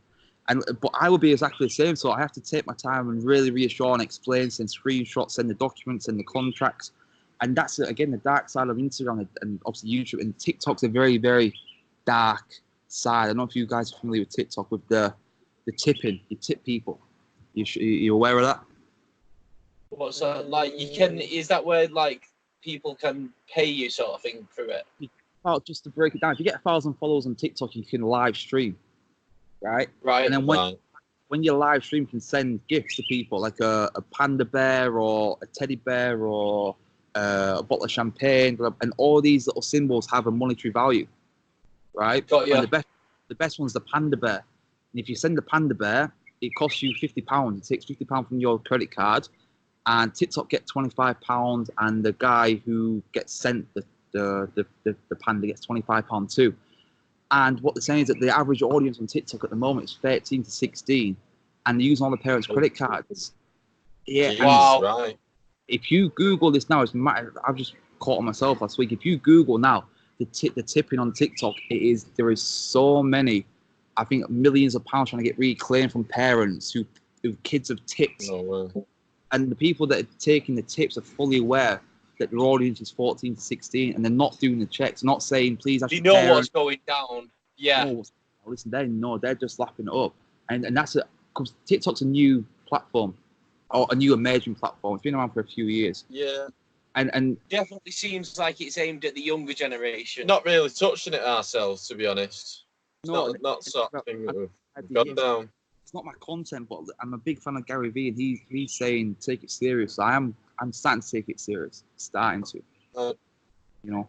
And the dark side's there. So then I started building up my reputable reputation, which is all you need. You need a good product, you need a good service, and you need a good reputation. That's all you need. You need consistency. That's all you need. So if you guys, for now, on Entrepreneurs Corner, if you're doing a podcast and you only do one, and then you have a month off, and you do another one, and then you do 3 months off. It's not going to work like that. It's not. It needs to be It needs consistent. to be consistent, weekly shit, man. And whether that's with like someone like you or just ourselves. Just ourselves talking, as long as it's content. Putting that just putting that content out, really, isn't it? I mean, we did an IGTV video the other day, and honestly, it did quite well, impressions wise, exposure wise. And I was looking and I noticed it's like there's not actually that many people doing that same sort of flex, and tying everything in what we're doing. So yeah, we're definitely going to continue with that. Start to push it massively, and obviously the way that Instagram's going, it's definitely something we're going to continue along with the podcast. Sort of work hand in hand, I suppose. And anybody who's listening is thinking, how can I start putting out content? Because I know you guys said that. So to give you some depth and to add some value to the audience, these guys approached me a few months ago and said, "Listen, I want to start making content, but I haven't got the lifestyle you've got." It's okay. Is it easy for me? Yeah, it's so much easier for me to get the content, but there's no excuse. You have to start where you are, and you guys are sat now in a garage at 2 o'clock in the morning in England with some makeshift audio equipment. You know? Exactly. Yeah. And for people listening, you have to start, whether it be a bedroom, whether it be on the way to work. I see you guys on the train, in the gym, putting content out. And it doesn't matter where you are, it's the quality of content you're putting out and how often you're putting it out is what it is. It's not. And I said to you guys, I wanted to get a perfect podcast, but now I thought, let's just fucking put it out. And in 10 years, we'll look back and think, why the hell did we put that out? You know, it's like a Facebook picture. Yeah. 10 podcast challenge. You have to start, you have to change, you have to adapt. It's like, what I would say to people listening now is, if you are scared of putting content out, you're not sure what to put out, put anything out. Just start, get the ball rolling, then you'll get momentum, then you get more creative. Because what I'm doing in the morning now is I'm waking up, because I used to be a night guy. I used to, okay, I'm a night owl. I get all my work done at night time. It couldn't be further from the truth. I'm such a morning guy. I say to people, you night all day, and I'm definitely better at night time. Have you tried a day, like the mornings? Yeah, I tried, got up, didn't do much. But what, you tried once? Yeah, I tried one time. You know, you have to do it for like a month or 2 months to get the results. To then know that habit. So you have to put content out for 6 to 12 months, and then listen, if it's not working, then maybe reassess. But just put it. Yeah. If you're listening, you want an online profile, which you're gonna need. Listen to me. You're gonna need an online presence in the future. Everybody's gonna need one. You definitely are gonna do. Put anything out. Call me. Call these boys. Have a chat. If you like a fashion, call a fashion designer at university. Just have a chat with these people and put it out. Just record it and put it out. Anything is literally possible. And like going back to what we was talking about before, at the end of the day, people sell people. And people relate to people, and people love people. It's all we can Exactly, bro. That's all we have to relate to. But again, the dark side is, don't compare yourself to me, or don't compare yourself to Kylie Jenner or Kim Kardashian, you know, because don't, just stay in your lane, focus on yourself, and one day at a time, you know. That's it. It's taking them small steps. Money. You know what? I've traveled the world. I've been around the world. I've done 80 countries in like 2 years. I got 100 flights 1 year. I got 80 flights last year. And I've never, ever made money through travel. I've not made one penny. I've not saved one penny. I don't collect air miles. I don't email hotels. Like, can I have discount? Don't focus on the money, you know. And then, guess what? Because now I've got some more followers, hotels are saying, do you want to, I see you in Thailand, do you want to stay here? They're coming to me now. You know, just do what you love, have some patience, and then stuff will come to you. It just always will. If you're doing it for the money, don't do it.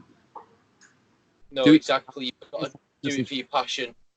100%. You guys got another question about down days, I believe I want to get into. Yes, there's a few things. I mean, what could we ask? I mean, obviously, with the obviously from an outside perspective, yeah, people might go on your Instagram and think, wow, this guy's fucking living the perfect lifestyle, all the rest of it. But as we just said, there's always a dark side of things. So I guess the question is, you know, is that a common thing for you where you have them sort of down days of depression? I mean, obviously you're away from your family a lot. you're not with your friends. I know you're obviously on a ride or die thing with Ploy, and obviously a partner in crime hand in hand. Yeah. But I'm sure there's obviously them days where I guess you struggle, kind of thing. Guys, listen, for me, it's a good question. You know, it's something I've never really spoken about. It's a really good question. I'm quite keen to answer it. So for me, internally, my down days come through lack of routine. You know, my fitness is probably been the least something I've ever been in my life, because people who've been to Reykjavik will know there's no gym in Reykjavik. It's like you go on Google, like gyms near me, 20 kilometers away. Okay, so that's 1 week without the gym. Then when you break out a good habit, it's hard to get back into. It definitely is. 1 week turns into 2, 2 weeks turns into 3. We've all been there. It's as hard to make a habit as to break out of one, you know. And 2 weeks out of the gym is it's so hard to get back into. No matter if you've been doing it for 10 years, 20 years, once you break out, you have to break back in the same way you got to break into any routine. So that one really winds me up. And the healthy eating. So if I got a flight like 6 o'clock in the morning, I'll be eating at McDonald's in the airport, because breakfast doesn't start till 7 o'clock in the hotel. You know, there's no option for me. But that's a bad excuse. There is, I can prepare more, do my own meals, and you know, there is always a better option. But that lack of routine for me really gets me down. It really, because, like I said, I'm probably the worst out of shape I've ever been. I'm probably the least fit I've ever been. Does that give me more motivation to then smash it this year 100%? It would always turn negative into a positive. That's one thing, lack of routine. Another thing would be, so you say the word depression. My depression would come through external links. Listen, I wake up, I'm on the beach pretty much. I can be where I want to be tomorrow with a click of the fingers, which is like a ultimate freedom. Okay, so ultimate freedom. I have ultimate freedom. I always say, like, even Ronaldo's got to go to training tomorrow. You know, even Bill Gates probably got a Skype call. He's got a mate tonight. You know, they have unlimited money, but they also have a little schedule too. If I don't want to work tomorrow, I don't have to work. You know, it can be a little bit daunting. It can be that's why I've slowed the traveling down. So I started getting addicted. I started flying too frequent. I'm like, fucking hell. I've always wanted to go to Norway. Let's go to Norway tomorrow. You know, it become a bit like, I wasn't traveling to see Norway. I was traveling to tick it off. You shouldn't Just to do it and say, yeah, I've been there. It started getting unhealthy. It got unhealthy, and employee was like, babe, I don't want to do this no more. Like, we can't complain, but can we slow it down? I'm like, you know what? I'm feeling exactly the same way. So to touch on your word depression, that comes through. You hit the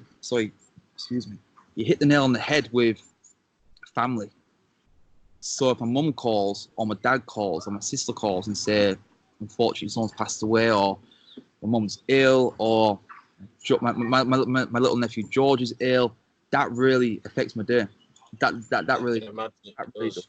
Yeah. Have you been so far away as well? It's like you can't really do anything, can you, in that sense? Is it worth me flying home because my little nephew was ill? I'm just like, no, because by the time you get here, he'll be back normal. He'll be back himself again. There's nothing you can do. Well, that's it.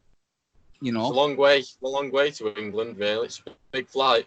It's a long way. It's just like, so that gets me down. But you know what? I speak to mum and dad more than I spoke to them when I'd lived in London. I speak to my mum and dad every day now. But back then it was like a call every week or every 2 weeks. So it's actually brought us further together by living away, which is a good thing. You've flown them out quite a few times, haven't you? To Ibiza, you had your little nephew out there, wasn't it? Right there, I brought my dad to Lisbon to see the Ronaldo game because we used to go to football together. My mum called me, she said, I've got a bad hip. So I was like, okay, let's get you in the sun. Flew out to Santorini the next day. See, money can buy options, you know. So it definitely does, yeah. You can get away through, people say money buy happiness, just a touch on that. I think money buys you time, and time is happiness. You can focus on it. Go on, sorry. If you got money, you got more time to focus on improving yourself. Yeah, it certainly does. Like, money's like, I don't know, how would you put it? Sort of just tokens to... Freedom tokens. Just freedom tokens, yeah. That's what they are, yeah. Gives you more time. It's simple as that, it gives you more time. Listen, does money buy happiness in terms of cars and houses? No.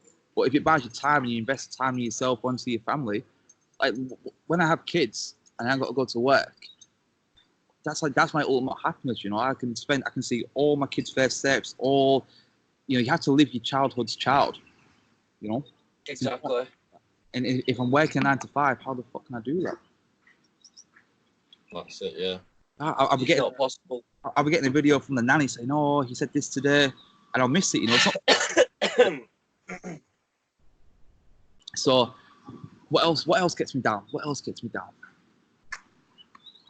Definitely, so external calls from family or friends saying something bad's happened. You know what I hate when my mum calls me, like, this isn't good, because normally she'll WhatsApp me say you're free to talk, but if she calls me direct, I'm like, oh, this is not a good call. You're like, shit, this is some bad news now. I hate that. I fucking hate that. Sometimes it's alright. Oh, you're right. Fucking hell, man, I thought something was wrong. Just fancied a bit of a chat. Just the motherly thing, I suppose, really, isn't it? Yeah. Listen, if I put nothing on my story in 12 hours, she's panicking. Yeah. You know, this was just like, no, you're right. Just checking in. So she always watching what you're doing, yeah? She is like, oh, she watches me. She's always fair to watch your stories. She's fair. She's fair from everything. She likes the pictures fair. She's like, yeah, she watches me like a dog. I bet she buzzes off that, though. I bet that's meant for her to see. She's scared that I'm like out here by myself, but she knows I'm good. That mother's instinct will never go away. Well, No. that's it. No, never go away, bro. Never go away. And just to touch on, go on. Oh, another thing that gets me down is fucking results.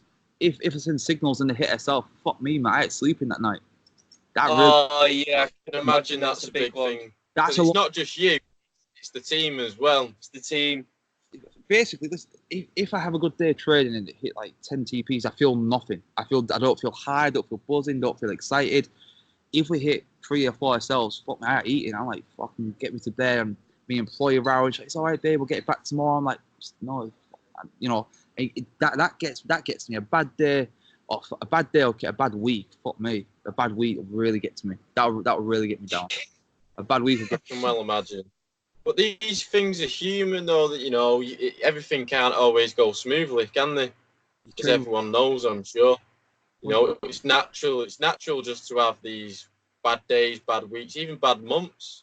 It's definitely through it. You know, a lot of people quit when they get to a road bump or road hump, or they get a no, they get a negative. They tend to quit because we're not taught at school how to build resilience. And resilience is what you need to be a successful entrepreneur. To be anything successful, you need resilience. And we're not taught how to build that up. I've always said, bro, you know, like, we've been through a lot of failure, but you know what, bro? I'd rather die trying than give in to the conventional, like, the thought of me thinking, oh yeah, you know what? I'll just accept it. I've got to just get a job now. That's it. No, it's a nightmarish thought, bro. Like, I just couldn't do that. You know what? That's a good point. That kills me. What if it all goes tits up? What if I make 20 bad decisions in a row and I lose all my following, I lose everything I built up? Like, that could happen, right? It's very rare. But what if I then lose all my money through bad? Always that possibility, isn't there? Then I'm back. What if I start back with nothing? Okay, it'll give me motivation to. But on the other side of entrepreneurship is failure, and failure is depression, because I've got this good image now, and people love me, and people aspire to be like me and live the lifestyle. But what if it all goes tits up and I lose all my money, and then I have tension? That's depression. That's like, you know, suicide. That's ultimate depression. It's like from being up here to just like nothing, and that can destroy people. That, but I suppose if it happened, it's how you bounce back from that. Me personally, I think I'll come back bigger and better, because that would give me more hunger to then build up something even bigger and more. But listen, let's talk about male suicide. The biggest killer is, does that come through entrepreneurship? You have a good year entrepreneur and then you lose all your money, because, you know, it's so volatile, entrepreneurship. It's so hard to build sustainability. And this is why I talk about you need different income sources. You need different streams of income. You can't just rely on one. No, you can't. If crypto does come out and the Forex market, if you see Facebook are building Libra, I'm like, okay, if Libra comes and dominates and takes over the bank. Yo, if that takes over, man, Libra, that's... Then I've got eBay still. I've got Amazon still. You know, you need to try all this stuff. So don't focus on one thing. Don't focus on one thing. When you put your eggs in one basket, tits up, then that's failure, depression. Then you've got to build back up all again. It's just being a man of all trades, but you've always got to think of tomorrow, aren't you, in that sense? Be good at a lot of things, but don't be an expert in one. That's it. No, exactly. Have your finger in as many pies as possible, as they say. Speak for yourself. just to touch on what you were saying before as well, I know you mentioned Ploy there. Obviously, you're constantly with her. So from obviously people looking out from the outside, again, they might think that's, you know, the perfect relationship. I mean, how do you sort of, because obviously you're with each other every day. You've been with each other for the past, you know, year or so, year and a half, getting on for 2 years probably. Do you have your bad days where you're arguing, or are you on that much of a sort of level where everything just kind of flows almost perfectly? Good question. We argue when we drink. That's right. It. If we go to a club, it'll be something so small, so minute that it'll turn to a row. But where can we go? And I always am massive. If you're in a relationship, do not sleep on an argument. Do not go to sleep on an argument. It's the worst thing you can do. You have to solve the argument. You have to sort it before you sleep. Don't sleep on it, because then you wake up and I'll go for breakfast by myself. You have to sleep on it. So I've learned through failure is that with ploys, we argue when we drink, so we're drinking far less. We don't argue day to day. We don't argue about business. She really trusts me about the business decisions, and I really trust her. She's super creative. You know, one thing, I'll tell you something real quick. Creative can be taught. You can be taught to be creative. There's a few books out, which I'll link into the YouTube, what you guys put on YouTube. There's a few books that teach you about how to build creativeness. And she's built up so much, because at first it was all me. It was all me making the decisions, because she trusted me, and I obviously got more experience. But she's built up through education, creativity, and now she's aware. She's flying now. So now, at first it was very one-sided with the business. If anybody's in a relationship and they've got a boyfriend or girlfriend who's in business for a long time and you're just starting, you know what I mean? It's very one-sided. Is that you're going to listen to him or her because they've been there and done it, right? Of course, now, it's got to the point now where she's been in it for a year and a half. She's built up a massive following in such a quick time. You know what's funny about Ploy? She's getting stopped in Bangkok and saying, "You Ploy, can I get a picture with you?" It's crazy. We're hitting Bangkok girls, 22 to 28. We're hitting 6 million every month. Repeatedly. Right, in ads, is this? Ads, yeah. Because in Thailand, it costs 0.03 pence to what it cost me to the pound. So when she... Yeah, we mentioned this. It cost me 20 grand to hit what she hits in about 2 grand. Big difference. It's crazy. It's crazy, that. So, you know, I'm even putting money into our adverts now, and I'm taking money back out through the revenue. We're quadrupling down, not even doubling down. We're quadrupling down on the ad spend now because it's so fucking cheap. So she's fine. So the arguments don't come through business, they just come through the bars and the nightclubs, which everybody has. It's a very common thing. It is a very common thing that people have a bit of an argument when they're drinking, obviously. And it's always alcohol. It's always usually alcohol that's the cause of it. And it's always something, like you said, stupid. Something minute that just something so snowballs. Trivial. Just snowballs, it gets out of hand. I've got her Instagram password. She's got mine. Do I check? No, because I used to 100%. You know, I've been through the whole relationship. We've all been through relationships where trust has to be built. I don't think trust is given. People think trust is given. I think you have to build trust. I don't think trust is something you get given and then you knock down. I think you have to build that. You have to build trust. You know, it starts with you. I'm not sure who you are. Okay, you have to prove to me I can trust you. You know, especially when you've been hurt or you've been through heartbreak, for sure. You build up resilience about trust as well. You have to earn that trust.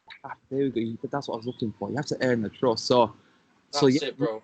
So me and Ploy, we're super cool. We're super sick. We're so laid back. Is that she'll go?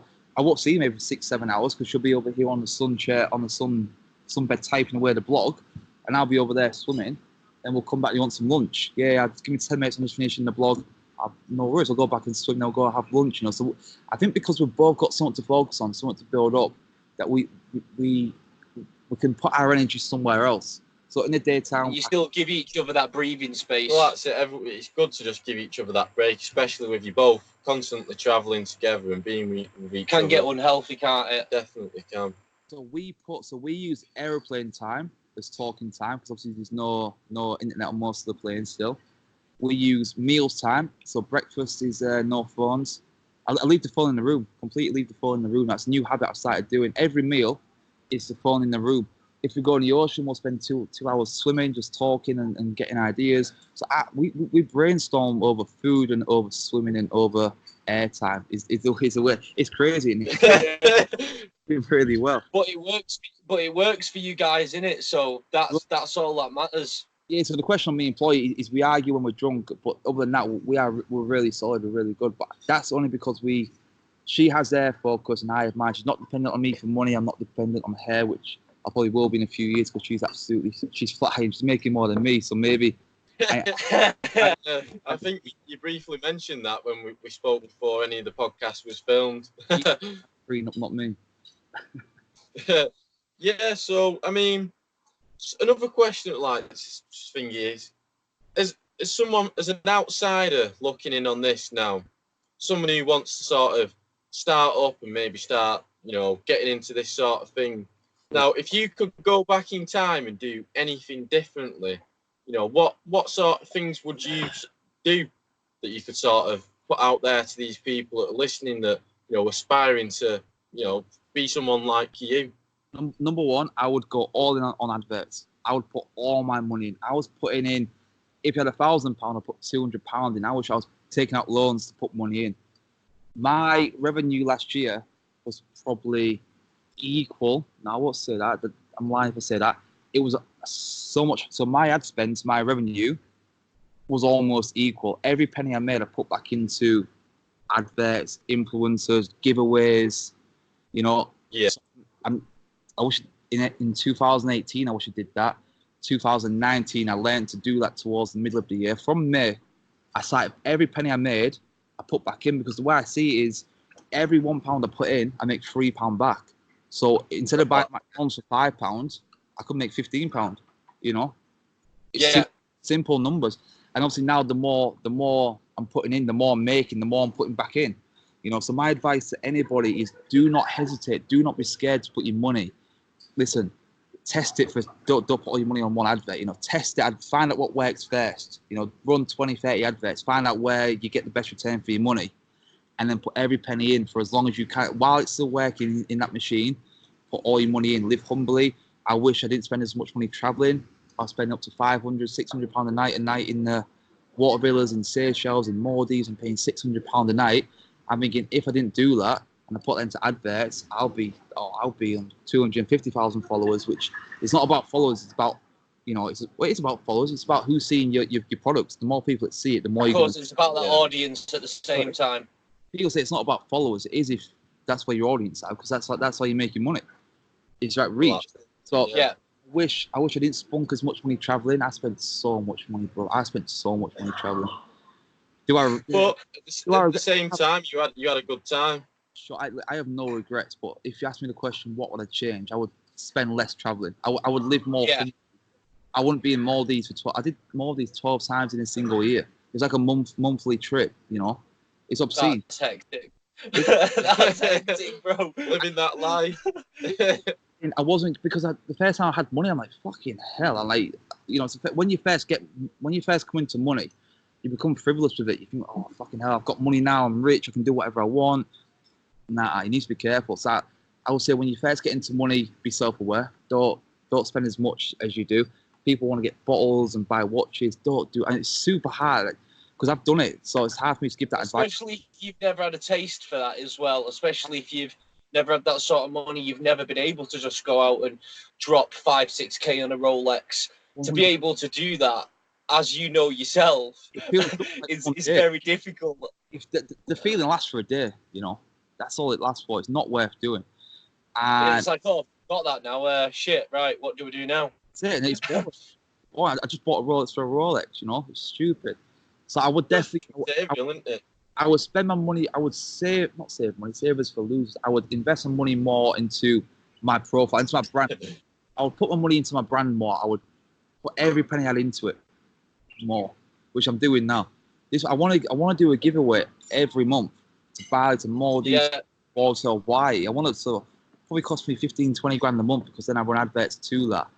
But then I think in 2024, fucking, I'll be sat pretty, I'll be sat all right. That's what I'm thinking. Yeah.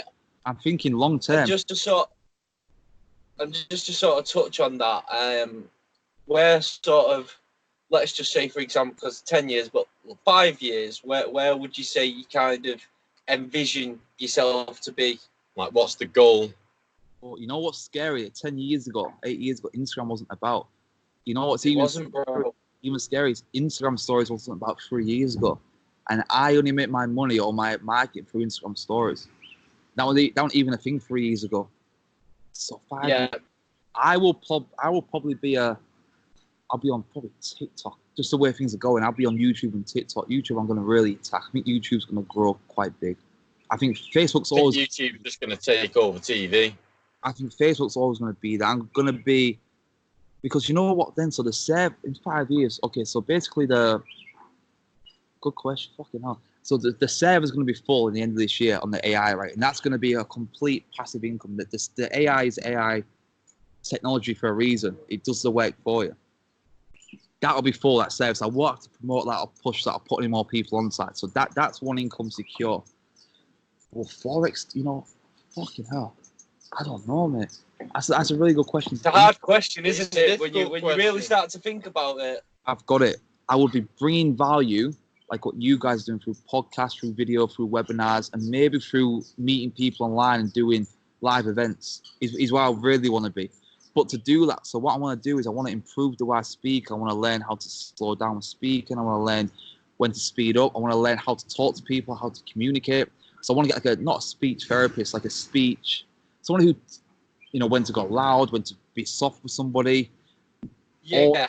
All that speaking. So I want to improve myself. Speech psychology, basically. Exactly that. So I've got the confidence and I've got the knowledge, but I just haven't. I just speak too fast, and just where I'm from, I speak too fast, which people on the podcast are probably still struggling. Which I will get better. I will get better at because I'll do that, and I believe that it will be because I've been making that much money through the passive income and now the profit. I'll have profit by then, so I will be thinking, how can I bring it? And it'll be value through this, be value through exactly what you boys are doing now is where I want to be in 5 years, and this is a super exciting time for you as it is for me, because this has been the first one of many. Definitely, bro. 100%, man. Yeah, that's where I want to be, is through that. It's through bringing value, education, and I think like real life talks, I really want to get into that, and it'll be for free to begin with, So yeah, that's it, all that. It's got to start somewhere. It's starting right now. This is the first one of many. I'm excited to be a part of it. No, definitely. Well, it's a pleasure to have you as the first guest, to be honest, James. That's a big thing, that as well, like first guest, bro. I appreciate it, man. We'll look back, like I say, we'll look back in a few years and laugh. But all be worth it. That's it. We'll have to get you and Ploy on here next time, I reckon. Yeah, next time. You know what I'm excited about too is that I can look back on this and say in 2020, it's like they asked me where I was in 5 years. If I'm not there, it'll give me more motivation to get there. I was like, I'm behind on where I said I wanted to be. So it's like documenting the journey even more. Documenting that journey, bro, and that's what it's all about, man. Definitely is. Exciting times. Gary Vee's content is like 2010. He said this, and now he can play it out, and it's like he can show off like he was right. Yeah, because exactly. He was your content, and now he's like, okay, I said that in 2010. 2020 is here. I'm right. So I want to be, because I think I've got a good on the way technology and social media is going, and I want to be historically right a few times, So definitely documenting the journey is how you're going to get to that point. Certainly is. Definitely, bro. Definitely is. It's about I think leaving that legacy behind in that sense. It sounds so stupid saying legacy now, but that's what you're building now. You're building reputation, legacy. Like my kids will be able to look back and watch this podcast, and show their friends. Exactly. That's it. Yeah. Literally, and be like, wow, that's where it all started. What's Dad saying? I can't understand him. He speaks funny. Yeah. Well, so have you got, if you could say anything, just a few sort of final words of advice for anybody, who's watching this right now, who's not where they want to be, maybe the parents are putting pressure on them, maybe they're in a job that they don't want to be in, but they're scared to take that leap of faith. A little bit lost, I suppose. Yeah. Okay, so the first one will be self-belief. Have that self-belief and have that confidence and have that cockiness to believe in yourself. That's number one. Definitely. Because we're all talked out of our dreams through friends, through family. Even we talk ourselves out of it. Have cockiness and self-belief to then commit to what you're going to do is number one. Without that commitment to yourself, there's no point in even talking about doing. You know, you need to be confident in what you're doing. Number one. Number two, obviously, is the obvious one, is don't listen to other people's opinions. I know that's easier said than done, especially family, especially when you're living at home with your mum and dad and they're paying your rent or you're only paying £50 board. They have control of you. So F other people's opinions. Another one would be read a lot more. Read, and read more. So the thing that got to me is Ty Lopez said that you can study, you can save yourself 60 years of learning just by reading one guy's book who's been and lived through it all. You know, you're getting 60 years of knowledge in 8, 7. Literally, it's a good way of looking at it. That actually, yeah. What one guy's learned in 65 years, you can learn in eight hours. Yeah. Which is crazy. So I would say read more, read as much as you can, and I would say find a balance. Don't go. I know I speak about hustle and tenacity and resilience. You need a balance. You need a lifestyle balance. Still have your Xbox, have your FIFA, have whatever it is that you need to have to switch off. Don't just go hard for 6 months and burn out, because then that's going to put you off. You know. You need that. You need that switch off sometimes. You definitely do. 2 weeks off. Don't beat yourself up. Second one, probably the fifth one now, to be fair, is do not have your eye on the end journey, because that takes one eye off the path. Have 2 eyes on the path only. Yeah? Makes sense. Don't think, okay, in 10 years I want the house, I want the car, I want this, I want kids. Kids is a more personal thing, but don't go for monetary value or business growth as your starting point to your day. You know, day by day, micro habits. So don't say I'm doing this because I want to buy a car. It's just stupid. Do this because you want to do it, because you love doing it. And I guess finally is just start. No more thinking. Just fucking do it. Just don't talk. Do it. That's it. Take action. Game no more. Just fucking do it. Just stop thinking and do it. Just do it. That should be number one. Just fucking do it. Don't tell me what you're gonna do. Do it. Yeah, it's mad that you say that, because like I've very much gone into this year with the mindset, and I've been saying it quite a few times when I've been talking. It's just like no words, just action. That's it, bro. At 6 o'clock this morning because I've had Anchor on my phone for a year. I've done nothing with it. I've not been like registered an account, and so today I'm taking my own advice. Just fucking do it, man. Stop telling me I'm going to do a podcast. Show me your podcast. Big difference. Yeah, just do it. Because Yeah, it's all well and good, you know, people saying, "Oh, I'm going to do this. I want to put this out. I want to do that." Just fucking do it, man. And stick to your strengths. I'm not the best speaker, so that's why I don't do YouTube videos, but I can do written text. So stick to what you're good at. Stick to what your strengths are. Don't be okay if you can't write, talk. If you can't video, do a blog. You know, stick to what you know, and then try and branch out gradually as your confidence grows. You know. Definitely. It's always good to just put yourself out of that comfort zone. Just push beyond them normal boundaries that you normally contain yourself within, because that's when you start to really, you know, learn more about yourself. It's like, oh, hang on a minute, actually, I can do that. But you'd never have known if you didn't push that little bit further. I might be the best piano player in the world, but I never played the piano. You never know. You just got to try and do it. You just got to fucking. It all comes back to the same thing. Just fucking do it. That's it. Just do it. That's what it comes down to.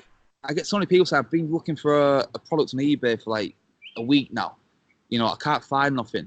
Okay, well, you must have found one thing that's got your interest. Okay, I found this. Okay, so you have found something. Have you tested it? No. Why not? I'm not sure. It's just, for me, it's common sense, but for some people, it's not. If you've got an instinct or you've got an idea, just go and run with it. If it doesn't work out, you've lost nothing but experience. You've lost nothing but That's it, and it doesn't matter if you fail, bro. It's all good knowledge. It's all a learning curve, man. It's all part of the journey. 100%. Agreed. James, I was going to say it's been an absolute pleasure having you on as the first guest. Anyway, It bro. definitely has, and I look forward to having you and Ploy hopefully on the next one. Yeah, maybe next time. She's game. She has some good in-depth, especially for female audience, you know, because it's, I Well, know that's it. Yeah, it seems to be manly. It's a man's game. It's not. Listen, girls have never had a It's better not. opportunity to smash it. And you know what? Funnily enough, now you say it, you don't really actually. you don't In the actually, podcast world, you don't Yeah. really see many female guests Like I'm just thinking going to, on like, shows and stuff. Joe Rogan. I'm thinking of all the Don't Joe really Rogan. see it. No, it's mostly men. Listen, So it'd be good. get It'd her be on. good. Get her on. I'll get her on with me, and Okay. we'll have a laugh. Changing the podcast game, man. I'm sure she'll tell you some secrets that people don't know. Well, And, James, it'd be good for her audience as well to obviously, you know, We'll make open that up. happen. That's done. You guys, I think you guys want to get Danny Book on next. That's it. I would go for. I'll give him a shout. William Tickle. I'll get him on. He's definitely knows what he's doing. Another guy called Cam. We've got a guy called Joe. You should get in touch with, an events manager. All these people are 18 to 13, and they're really living, they're practicing what they're preaching, you know. And these guys add value to the audience, and Definitely. 100%. Yeah, that's all you got to do, guys. Just fucking listen. Keep your content educational, motivational, or inspirational. That's it. that's it, People man. you follow, the people you follow, make sure they're adding value. If you've got somebody on there who's always moaning, simple unfriend. It'll do you the world of good without you even knowing it. What you subconsciously scroll through is affecting your day to day. That's it, It bro. definitely does. Well, No worries, James. Well, that's a wrap, brother. I'm up in the ocean. the first of many, man. The first of many. Listen, boys, it's fucking quality. What I'll do, yeah, listen, we'll wrap it up now. I'll